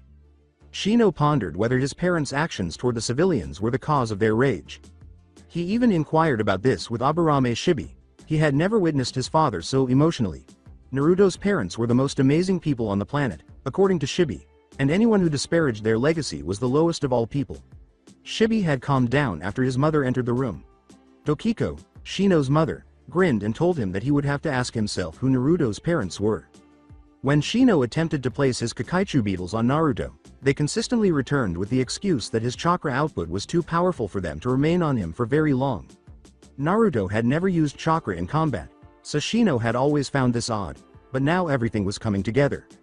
Then Zabuza got to his feet. Naruto nodded as he gave him a look. He then beckoned to Kakashi and Shikamaru, who silently followed him. After apologizing to Ino for interrupting their conversation, Haku pursued her father. Choji and Ino exchanged glances. Choji asked Asuma, "Do you think Naru will be okay?" "Naruto will be Naruto. I have a feeling that Zabuza will be the one who is going to be more upset than Naruto." Asuma intervened to stop Shino from putting one of his Kakaichu beetles on Shikamaru after he called one out. "Shino, this is a private matter, do not intrude." "But sensei, there should be no secrets between teammates, and for this mission we are teammates. What we don't know can get us killed later on." Asuma grinned grimly. "Trust me Shino, Naruto has secrets that people do want to kill him for. He is in the bingo book after all. Let him have his piece today. Besides, how would you like it if people exploited your biggest secret?" Shino cast a downward glance. He felt embarrassed. "Forgive me sensei, I was not thinking straight." "All is well Shino, When Naruto feels like you are trustworthy, he will tell you. You and Naruto are more alike than you think, Asuma said. Shino was thinking about a lot of things, and believed that he would. The four of them followed Zabuza to a clearing by a small lake. They waited for someone to strike up a conversation before they sat down on the grass.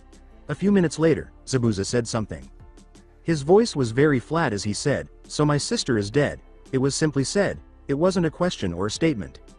The grass was picked at by Naruto. Zabuza gazed at Naruto, his eyes pleading with him to continue, saying, "To tell you how she died, I should tell you some things about Mom." But Kakashi was the one who spoke. Kushina. Ba-san was found in Kiri when she was 12 by Konoha nins. They brought her to Konoha after seeing the Uzumaki insignia on her left shoulder. Everyone was staring at Kakashi. This information was entirely new. He went on. Uzumaki Mito, the wife of the Shodai Hokage, was the first Jinchuriki of the Kyuubi no Kitsune. Zabuza yelled, "Kyuubi! That's what attacked Konoha 12 years ago." Yes, well. I'm getting to that part. Anyway, originally, Tsunade Ba-chan was chosen to house the Kyuubi because she was a senju. However, after Kushina Ba-san came to Konoha, she was the perfect candidate. She had those special chakras capable of controlling the Kyuubi if he got out of control, the Uzumaki longevity, and she was a master of Fuinjutsu, all at the age of 12. So she became the second host of the Kyuubi. Haku sighed. The strongest monster in history had been held by her aunt. Eventually, Ba-san got the name, the Bloody Red Habanero, although no one outside of Konoha knew who that was. This might have been one of the reasons that you never knew she was alive. Ba-san and Minato Jii-san were enemies at first, but then they fell in love. They were married 12 years after they met, when both were 24. The marriage was celebrated amongst their close family and friends, and kept a secret from the rest of the world. This is why basically no one knows who Naruto's parents are. No one spoke for a while. Naruto made the decision to assume control. This is where I come in. You should know that a Jinchuriki is weakest during birth. The seal weakens, and the sealed beast inside has a greater chance of escaping. Kyuubi did get out, but willingly. He knew that it would be easier to come out rather than have Kushina try to suppress him while giving birth. Before you say anything, the Kyuubi be considered like a summon, but he was tied to the host's chakra. Zabuza gave a nod. That he could live with. However, something happened while she was giving birth to me. A man. By the name of Uchiha Madara. He took control of the Kyuubi. Zabuza gave Naruto a disbelieving look. Uchiha. The Uchiha clan's founder, Madara, was still alive. Then there were the Yondaime Mizukage rumors. Weren't even rumors. And the Kyuubi went on a rampage under the influence of the Mangekyo Sharingan to destroy Konoha. Of course Dad knew what was going on. He knew that the normally passive being would never attack anyone without reason. And he also knew that the only way to stop the being was to seal it within another, preferably a baby whose chakra coils were not developed. Zabuza trailed off. Yes, I am. I was a newborn. At that time, Mom was very frail. She was unable to keep Madara and the Kyuubi away from me. However, Dad was strong, really strong. He was roughly at Mom's level because he had studied Fuinjutsu under her. He had recreated the seal on Shiki Fujin's stomach. To summon the Shinigami, one must give their own life by using the seal. My parents gave their all to ensure my survival. Thus, I became the Kyuubi's third host, Naruto concluded. Both Haku and Zabuza remained silent. Uchiha Madara. That son of a bitch would die, one way or another. Her cousin held the most powerful being in history. How was he still sane? What was it like? Kushina had been killed because of that damned Uchiha. The Kyuubi had been good, it wasn't his fault that Konoha was destroyed. Is Naruto sometimes too much to handle? That is, holding the Kyuubi, Haku inquired of her cousin. The sandame called the entire village together and told everyone what had happened, how the Kyuubi was sealed in me, Naruto said, grinning sadly at her. Dad had left a letter outlining everything that had transpired, so he knew what had actually happened. The council was spared my death because of this letter that was read to them. With the exception of the part about me being his son, it was also read to the village's ninja population. The ninja side complied with Dad's request that I be treated like a hero. They were aware of the distinction between the kunai and the scroll that contains it. They didn't, the civilian side. They made multiple attempts to kill me but were never successful. Growing up, my Anbu guard and Kakani made sure of that. When the civilians realized I couldn't die, they either sold me subpar goods or wouldn't let me into their stores. Ichiraku Ramen is still the only civilian restaurant I will eat at. They were the only non-demon eatery that treated me like a person. Shika and the whole Nara clan would console me whenever I would come home crying. I first became aware of Q-Ni through deep meditation when I was 4 years old. For a while, he was resting and regaining his strength. I was terrified when I first met him. How could a 4-year-old not have a mental image of a 100-foot tall fox behind a big metal cage? He had turned my life outside of home into hell, and I initially detested him. However, after he explained his motivation, I was able to forgive him. I simply stopped crying one day. I was unaffected by the stern remarks and glares. My family was the only ones who could see through the facade of happiness I put on. I became the academy's dobi. I was the moron who wore "kill me orange" and ate only ramen. I even had to conceal my family relationship. I couldn't really talk to Shikamaru because it would raise suspicions. For obvious reasons, I had to conceal the fact that we are both fairly intelligent. Would the villagers prefer a clever demon or a foolish one, after all? It was for my benefit that Shikamaru behaved so foolishly in the academy. He knew I couldn't act smart, so he stayed back even though he could have easily won Rookie of the Year. And Kaka-ni came next. People would begin to question why the demon was walking around with the man whose sensei and uncle he had allegedly killed if they saw us together in the village. For a long time, I detested the villagers. I desired to murder them all. However, that idea was changed by the nice man and his daughter at the ramen shop. The only civilians who truly treated me like a human being were them. The rest of the village will follow suit eventually, I reasoned, if those two treat me so well. And now, 6 years after I had that thought, I am at last receiving some civilian respect. Shikamaru and Kakashi appeared solemn, but Naruto's life was not as perfect as it seemed. In his first week of life, Kakashi had prevented 37 death attacks on him from civilians. Naruto had lived in the house of the Nara clan since birth, but only a few ninja were aware of this. The sandame had purchased an apartment for him soon after his 7th birthday, and although he appeared to be living there, it was all a lie. Since he was a ninja, things were different, and he was finally able to stop hiding. Zabuza regarded Naruto with sadness. He had had a difficult life and had to mature rapidly. Haku gazed pityingly at her cousin. He had endured a great deal to reach his current position. Haku, Oji-san, and Nei, are you interested in meeting Kyuubi? Naruto inquired. Nani, are you really sure, Anyo? He won't assault us? Haku sobbed. No, Shikamaru chuckled. Kyuubi is subdued. He hopes to make amends for his mistake in attacking Konoha, as Naruto stated. What say you?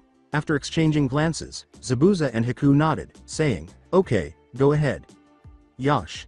Here I go. Naruto stood up, patted the dirt off his pants, and made the summoning technique signs while biting his thumb. Kachiyose no Jutsu. Kyuubi no Kitsune. A plume of smoke erupted.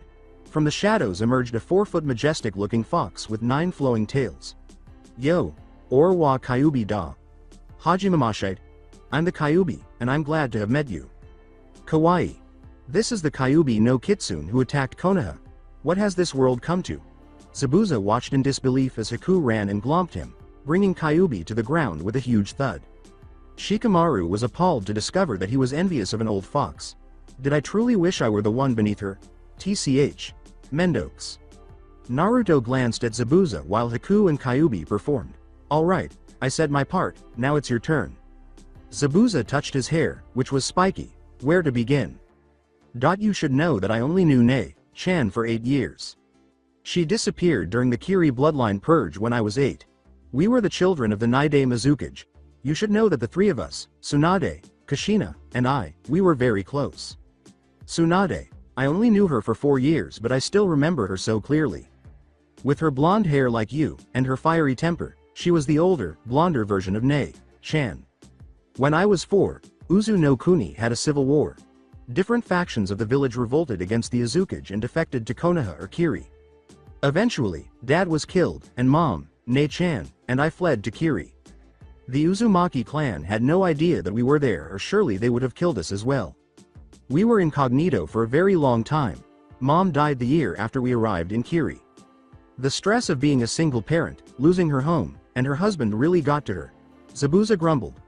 Nei-chan she was amazing. She took care of me through everything, at least for 4 years. She was a Fuinjutsu master. The Shiki Fujin seal on your stomach is the Uzumaki clan's specialty. We were all seal masters. It's in our blood. Heck, even I'm good at them. And for you and Haku, it should be natural. You guys are half Uzumaki after all. Naruto gave a nod. Yeah, Hokage Jiji told me about the Uzumaki clan being well versed with Fuinjutsu.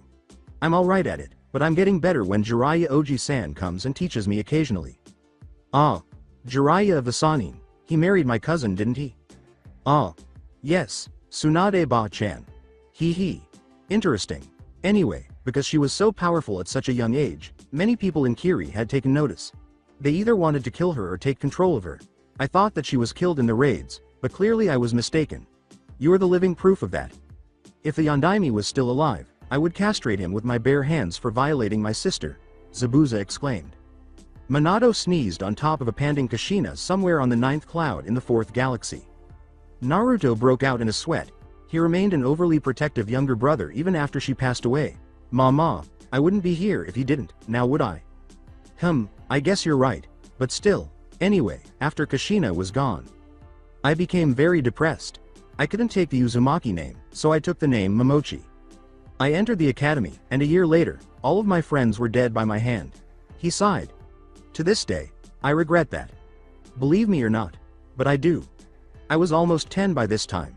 And the rest is history. I became one of the 7 swordsmen of the mist. The reason why I became a Nuke Nin was because I led a revolt against the Yondaime Mizuki. He was the one who ordered the bloodline purges, and in it I lost Haku's mother, Yuki Akira. Haku had a serious expression. She was aware of how much her father had cherished her mother. Zabuza went on. Akira was from the Yuki clan. The clan had a special bloodline, one that uses wind and water to control ice. They specialize in Hyoden jutsus. Shikamaru questioned, so Haku has a bloodline? Yes, and it was one of the reasons that we never settled down anywhere. Haku was in danger in Kiri, and we had to keep moving so no one would find her. Zabuza looked at his child. He could never lose her the way Akira had died because she was the source of his happiness.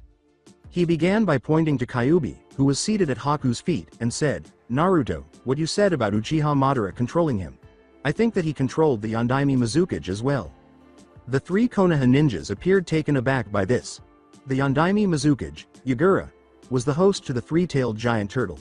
He could control his tailed beast extremely well. Rumors, very elaborate rumors were going around that Uchiha Madara was pulling the strings, and he was just a puppet. It was against him that I tried to revolt, but I was cast out of the village. When their uncle revealed the truth, the Konoha nin remained silent. Fascinating. It made everyone smile when Zabuza said, that's really all there is to it. You said that Konoha can offer us a home. If it can, then we will fight alongside Konoha and bring down Uchiha Madara even if it costs us our lives. Beneath that ruthless exterior was a fiercely loyal, perhaps that's exaggerated, man. Well then Uzumaki Zabuza, from this day on you are officially my uncle, said Naruto. With bewilderment, he questioned, wasn't I your uncle before? Well yes, but since you have agreed to come to Konoha, now it's official. Welcome to the family, uncle, cousin. Naruto smiled broadly. For the first time in a long time, Zabuza smiled genuinely. Haku smiled as she turned to face her father. It appears that her blonde cousin was the reason his heart was growing back. Hi. This is all very touching, but now we must discuss matters slightly less important like training. I will be taking Naruto and Shikamaru to learn the basis of my own taijutsu style, Kitsune Ken. If anyone else would like to join, they are welcome to as well. Kyuubi responded. I would like to join. My taijutsu has been weak compared to my ninjutsu and genjutsu, Kakashi replied. I would as well. I would be honored to learn from a master such as yourself Kyuubi-sama, Haku replied. Everyone gazed expectantly at Zabuza. Oh hell, I guess it's a family affair then. Kyuubi smiled. He ended in the fox version of the good guy pose, which was still enough to give Kakashi chills. Yosh, it's settled then. From tomorrow the tour. Training begins, he said. The others began to perspire. Yes, the tournament would start. After all, learning from the most endearing yet cruel creature on the planet would be torture, wouldn't it? Now then, let's return to the house. The others might be getting worried, Zabuza responded. There was a collective hi from the others. Asuma noticed the 5 figures and 1 fox coming back to the house, laughing and chatting merrily. It appears that Naruto has done it once more. Shino saw a contented family outside the window as well. As Shikamaru's shadow bind stopped Naruto from running to the house, Kakashi and Zabuza were laughing at his antics. Choji and Ino grinned at their friend's joy and resolved to stand by them no matter what.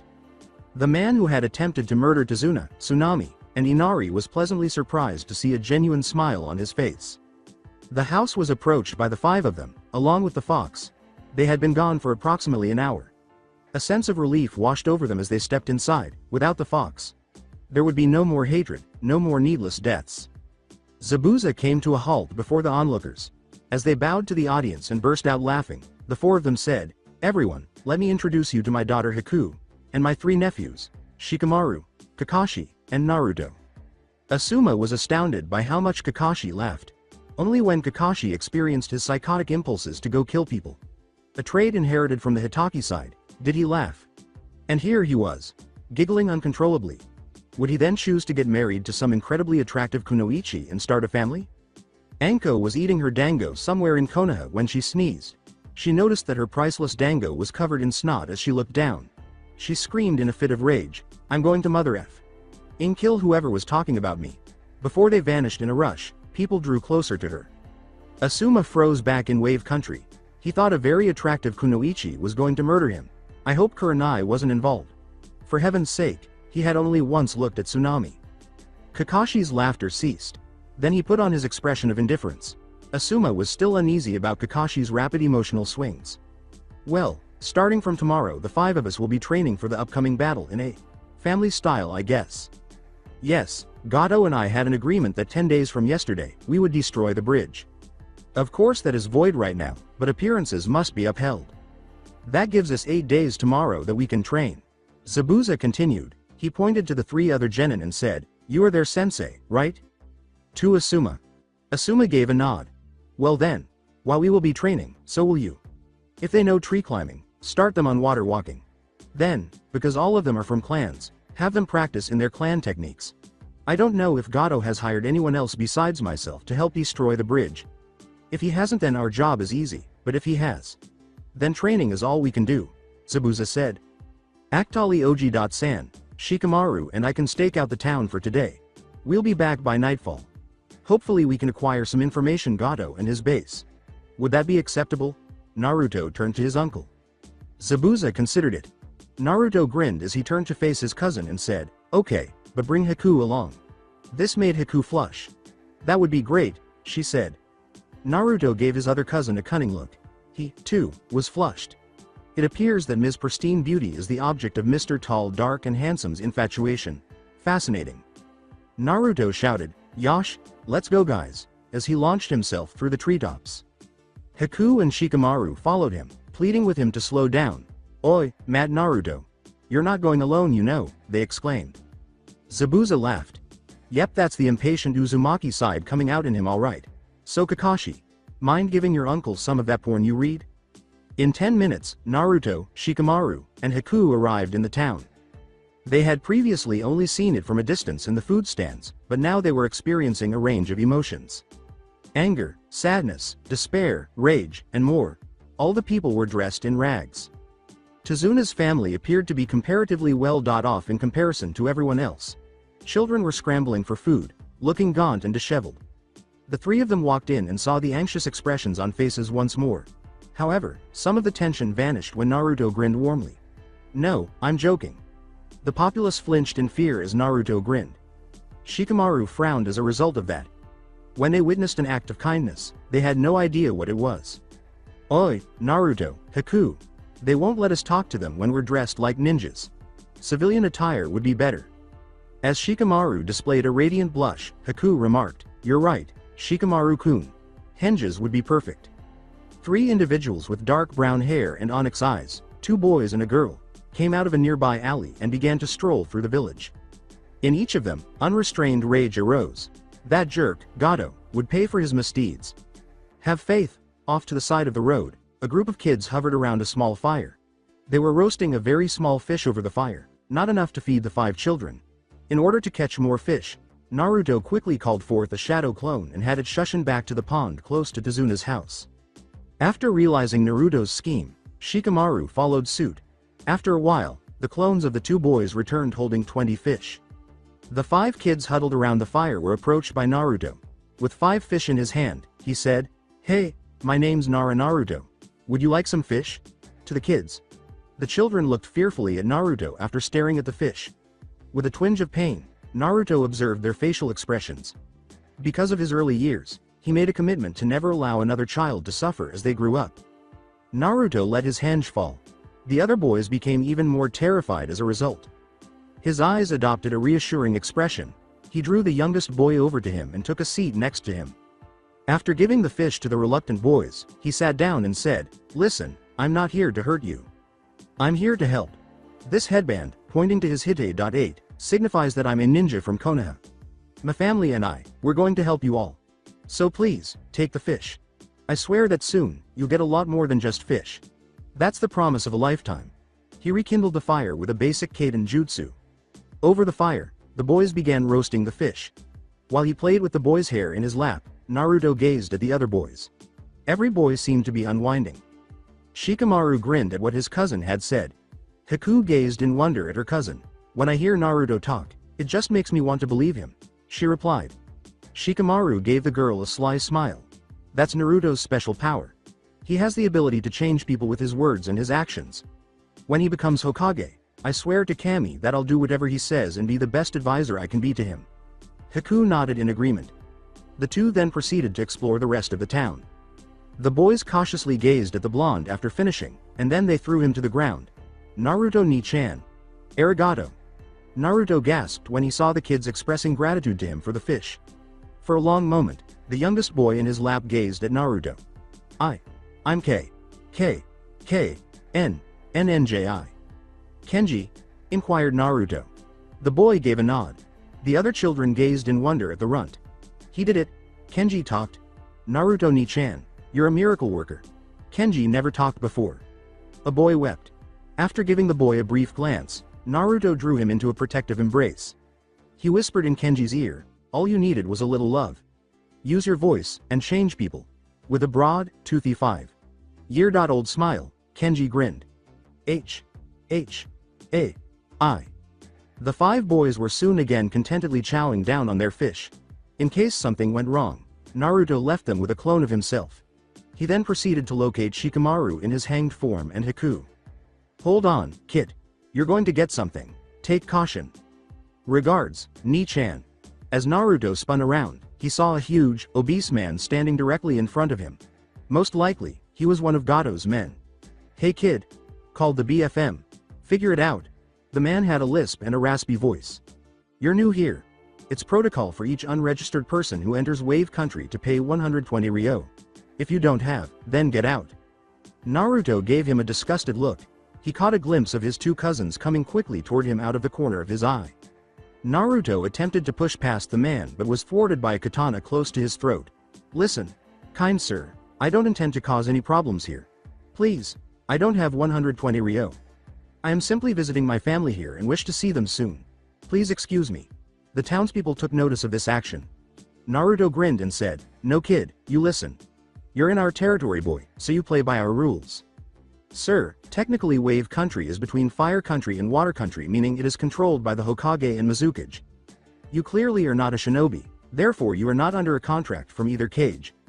I may ask you what a mercenary like yourself is doing in a peaceful civilian village."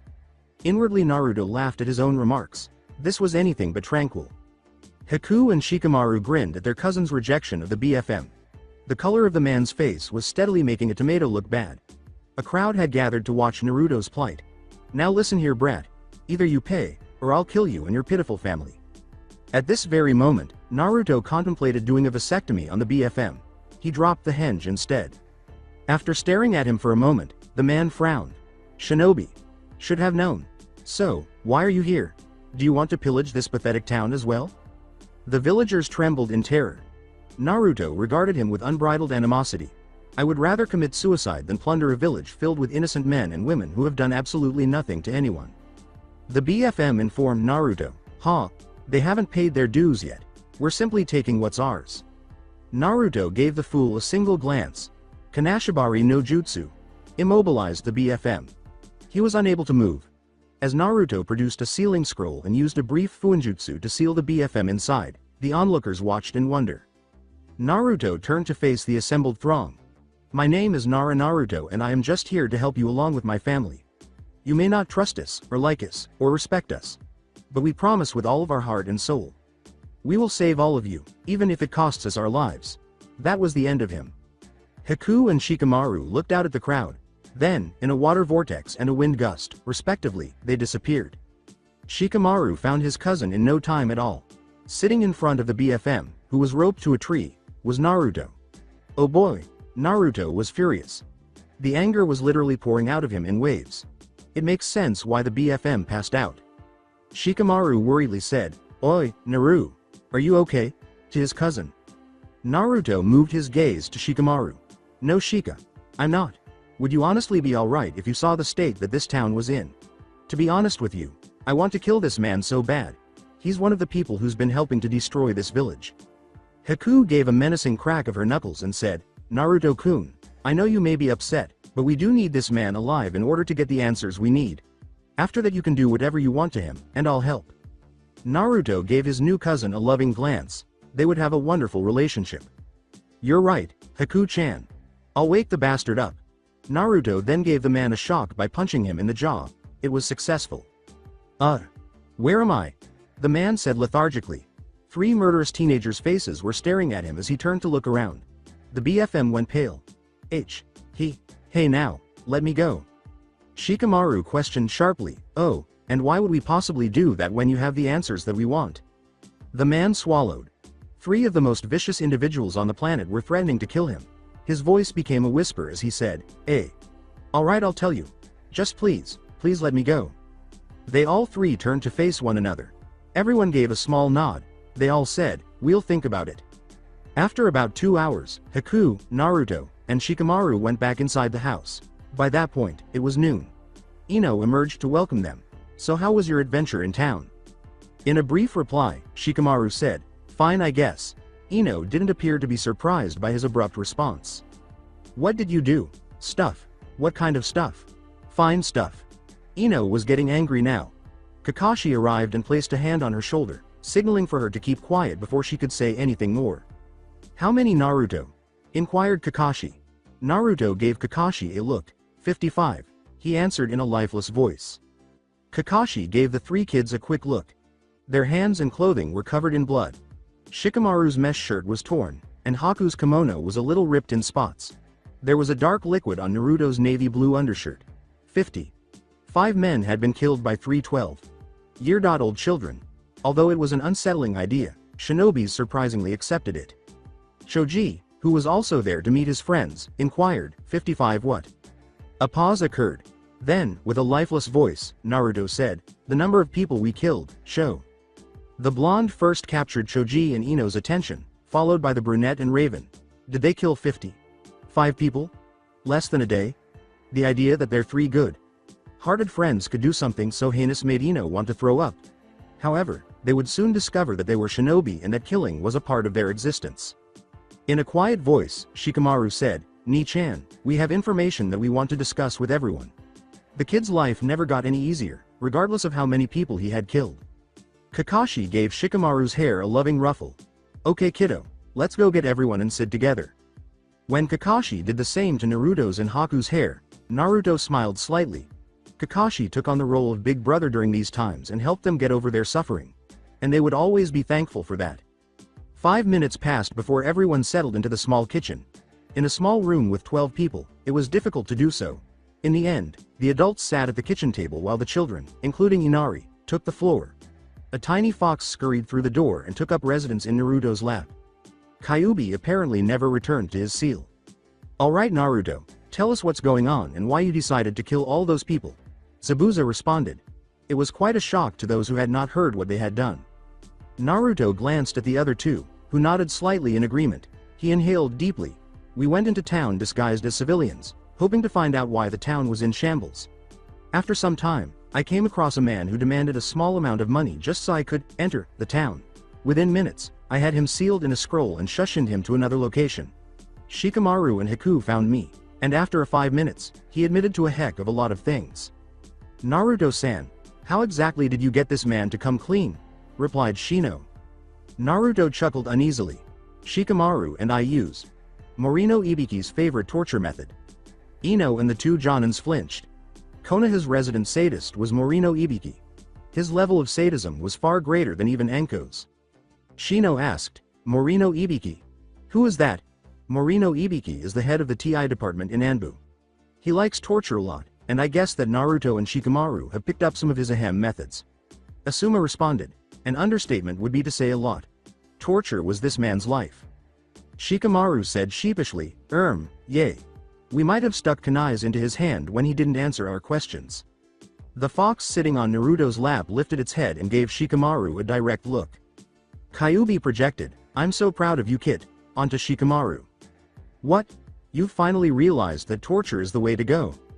You and Ibiki-san would get along fabulously. So after that, Haku used the hidden mist technique to completely scare the pathetic wimp into confessing the intimate details of Gado's plans. Naruto went on. With a dog-like smile, Zabuza said, like father like daughter. Haku gave her father a warm smile while he tousled her hair. Everybody else started to perspire. Naruto's family was definitely sadistic. We found out things we didn't want to. Bad things. Like what they did to women and children. Naruto went on. It sickened them all, except Inari, who knew what they were talking about. I snapped, and so did Shikamaru. Haku took it a little better than us, but in the end it was her who killed the most number of those monsters. They didn't deserve to live after we saw what was going on. Those men, they raped and killed 33 innocent women and children. Naruto stated. As he went on, his voice faltered. The man, before we killed him, he told us where one of Gado's bases was. This was the base that dealt with intercepting all goods that came way of Wave Country. It's the reason why your country is in such a bedraggled state. Naruto stopped to examine Tsunami and Tazuna. They were enraged beyond belief. Naruto's voice was shaking as he said, when we reached the base. Haku continued where he had left off, we were all in disguise. The men there never noticed us, but we noticed them. They were with the women. I just couldn't look at what they were doing. Pain. That was what those women were in. Agony, rage, helplessness. All those emotions were running through me as a girl. I couldn't imagine what those women were going through. And then, it happened. Something broke inside of me. Inside of all three of us. And 5 minutes later, they were all lying dead. We had blood all over us, tainting yet purging as well. The women, they ran, but not before giving us all frightened looks and some looks of gratitude. Haku continued, staring at her audience. The others realized their motivation. Since Inari was still present, Haku was unable to go into great detail, but they must have been repulsed by what they saw in that base for them to behave in this manner. Everyone turned to face Shikamaru when he said, we have something else to tell you. Gado is planning on attacking the bridge that Tazuna-san is building in 5 days' time. That's earlier than what we expected. He's hired some guy named Aoi Rokusho to kill Tazuna because he thinks Zabuza Oji-san is dead. Asuma and Kakashi looked at each other. From Konoha, Aoi Rokusho was a low S-rank Jonin Nuke Nin. He had taken the Nidame Hokage's blade, Raijin.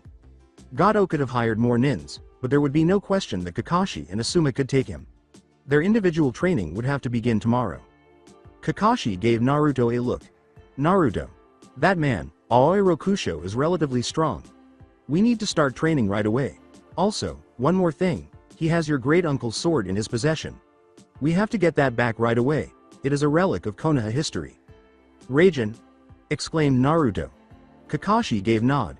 He stole it when we were very weak, nearly 13 years ago if you know what I mean. Naruto scowled. This little fool had chosen to steal the Nidame's sword right after the nine-tailed attack. Kaka ni, no matter what, I'll get Tobirama Ji-sama's sword back. His cousin's response was, I know you will. Saving this country is in our goal at the moment. We, as your senseis, expect you to train very hard in order to beat the people who are trying to hurt it. Do you all understand? Kakashi addressed the children with a deadly seriousness. Hi, was their instant response. Good. Well then, for the rest of the day, you can do whatever you want because tomorrow starts a very hard regiment, Asuma replied. Everyone swallowed. The man's words were unquestionable. Nevertheless, it was required to defeat the thugs who had ruined this town. The tense silence was broken by Tsunami. Well, I've made lunch for one and all, so let's eat. Hi Tsunami-san. Shoji exclaimed as he stood up, almost running to the kitchen table. Even though you couldn't see it, the rest of them laughed when they saw how excited their big-boned friend, Shino, was. Before putting on the hem of his bloodied shirt, Inari waited for Naruto to enter the kitchen. The others observed what was happening in private. Surprised, Naruto looked down. Inari. Kun, is there something you need? he inquired. Inari cast a sheepish glance at the floor. Anyo, I want to apologize to you. Naruto was surprised. Naruto said, half seriously, half jokingly, for what exactly? As far as I know you haven't done anything. Unless you sold out your family to Gato. He said softly, what? No, of course not, it's just, I'm sorry for doubting you. Naruto's eyebrow went up. What do you mean? I've only known you for less than a day, how can you doubt me? Onyx and Azure met as Inari looked into Naruto's eyes. I'm sorry that I didn't trust you when you first came here. I thought that no one could beat Gato because that man killed my dad in front of the entire village. Naruto felt his stomach tighten. It makes sense why the poor child treated him so coldly when they first met. It was heartbreaking to witness the murder of your father. He cut off his arms when my dad, Kaiza, opposed Gato. Since that day I lost all hope that we can ever be saved. My dad always told me that heroes existed. After he died I cried. Begged. Pleaded for Kami to bring us another hero. But it never worked. When you guys came, I was dead set that there was no such things as a hero. Now I'm not so sure. What you and your cousins did for us in one day has been more than what anyone's done for us in 3 years. So I'm sorry for doubting you. Inari lowered his head. For a long time, Naruto gazed at Inari. As he thought about everything Inari had told him, he remained silent. Kid. Heroes do exist. They exist in the tiniest of forms like blood cells that fight off infections in our bodies, saving us. Or they exist in real people like me and you. I'll let you in on a little secret. My dad and my mom died protecting me from a very evil man. The last thing they said to me was, we'll always love you, Naruto. And I was only 3 hours old at the time. I never had the love of parents growing up, but my precious people, they made up for that. My cousins, Shikamaru and Kakashi, they were always there for me when I needed the love along with so many others. To me, they are my heroes. They saved me from the hell of growing up alone. When you have people to protect, you will grow truly strong. This is what my other cousin Haku says. And she's absolutely correct. A hero is born, not when the world is at peace, but when there is strife and turmoil. You will become a hero. Mark my words. Inari gave him a wide-eyed stare. Would he turn into a hero? Reaching Inari's level, Naruto squatted down. Your dad was a hero for what he did. He died a good man. So become the hero that this village needs. What say you and I take Gato and his men down? Inari's eyes were watering. After straightening up and preparing to turn around, Inari threw himself at Naruto and embraced him around the middle. Then, as Kakashi had done to Inari so many times before, Naruto put his hand on his head and ruffled his hair, causing his eyes to widen. The roles were inverted at the moment. The bloodstains on Naruto's shirt didn't even bother Inari. Naruto could hear Inari whispering, Naruto ni, Shan, arigato. Naruto grinned. He answered, you're welcome, Oto-Uto. Tsunami and Tazuna gazed at the blonde in the kitchen, her eyes the size of dinner plates. When Inari told them about his father, the girls had gasped. Gato was a real despot. Tazuna cried out, he is a miracle. Inari had never said anything like that to anyone, much less a stranger. What do you mean? He's just Naruto. He does this all the time. You should have seen what he did for the orphans in town today. Shikamaru sighed. What happened? Inquired Kakashi. Naruto and Inari went into the kitchen and Naruto said, it was nothing really Ni-chan. Don't worry about it. I only talked with some street kids and gave them food. Nothing at all. I'm sure whatever you did was great, Naruto. But right now, why don't the three of you go take showers or I'll douse you with a sweetened jutsu. You're all filthy and smell like blood. Zabuza replied. Naruto whimpered, I'm hungry, Oji-san. At least let us eat something. Spoken like a true Uzumaki. Listen to your stomach before your senses. Well, fine, but only this time. You three stink more than a pigsty. Zabuza responded. Are you sure that the Uzumaki and Akamichi aren't related? Ino responded. Shoji gave her a disapproving look. But at the moment, he was stuffing his face with food, so he remained silent. Funny that you say that. Well, actually, there is a very distant connection between the Uzumaki and Akamichi, but the relation is considered negligible, so to answer your question, not really. But then again, most clans are derived from the Uzumaki, Senju, and Uchiha clans. If it's one thing that our two clans have in common, it's the appetite. Zabuza stated to them all. Haku, Naruto, and Shoji exchanged amazed glances. With his plate piled high with fish and onigiri, Naruto remarked, Well, Cho, now I know why we are such gluttons. With his mouth full, Shoji answered, "Speak for yourself, Naruto. I'm not a glutton. I just need a lot of food to sustain my metabolism." Anyo, "Excuse me, Naruto. San, does your fox want anything to eat?" replied Tsunami. Astonished, Naruto glanced down at his fox. With hesitation, Naruto uttered, Sure, why not?" Tsunami patted Kyuubi's head and placed a plate of raw fish in front of him. Seeing the king of Makai being treated like a regular animal, and taking pleasure in it, made people who knew who he was laugh uncontrollably. That's it for today. I hope you guys enjoyed this great story. See you in the next one.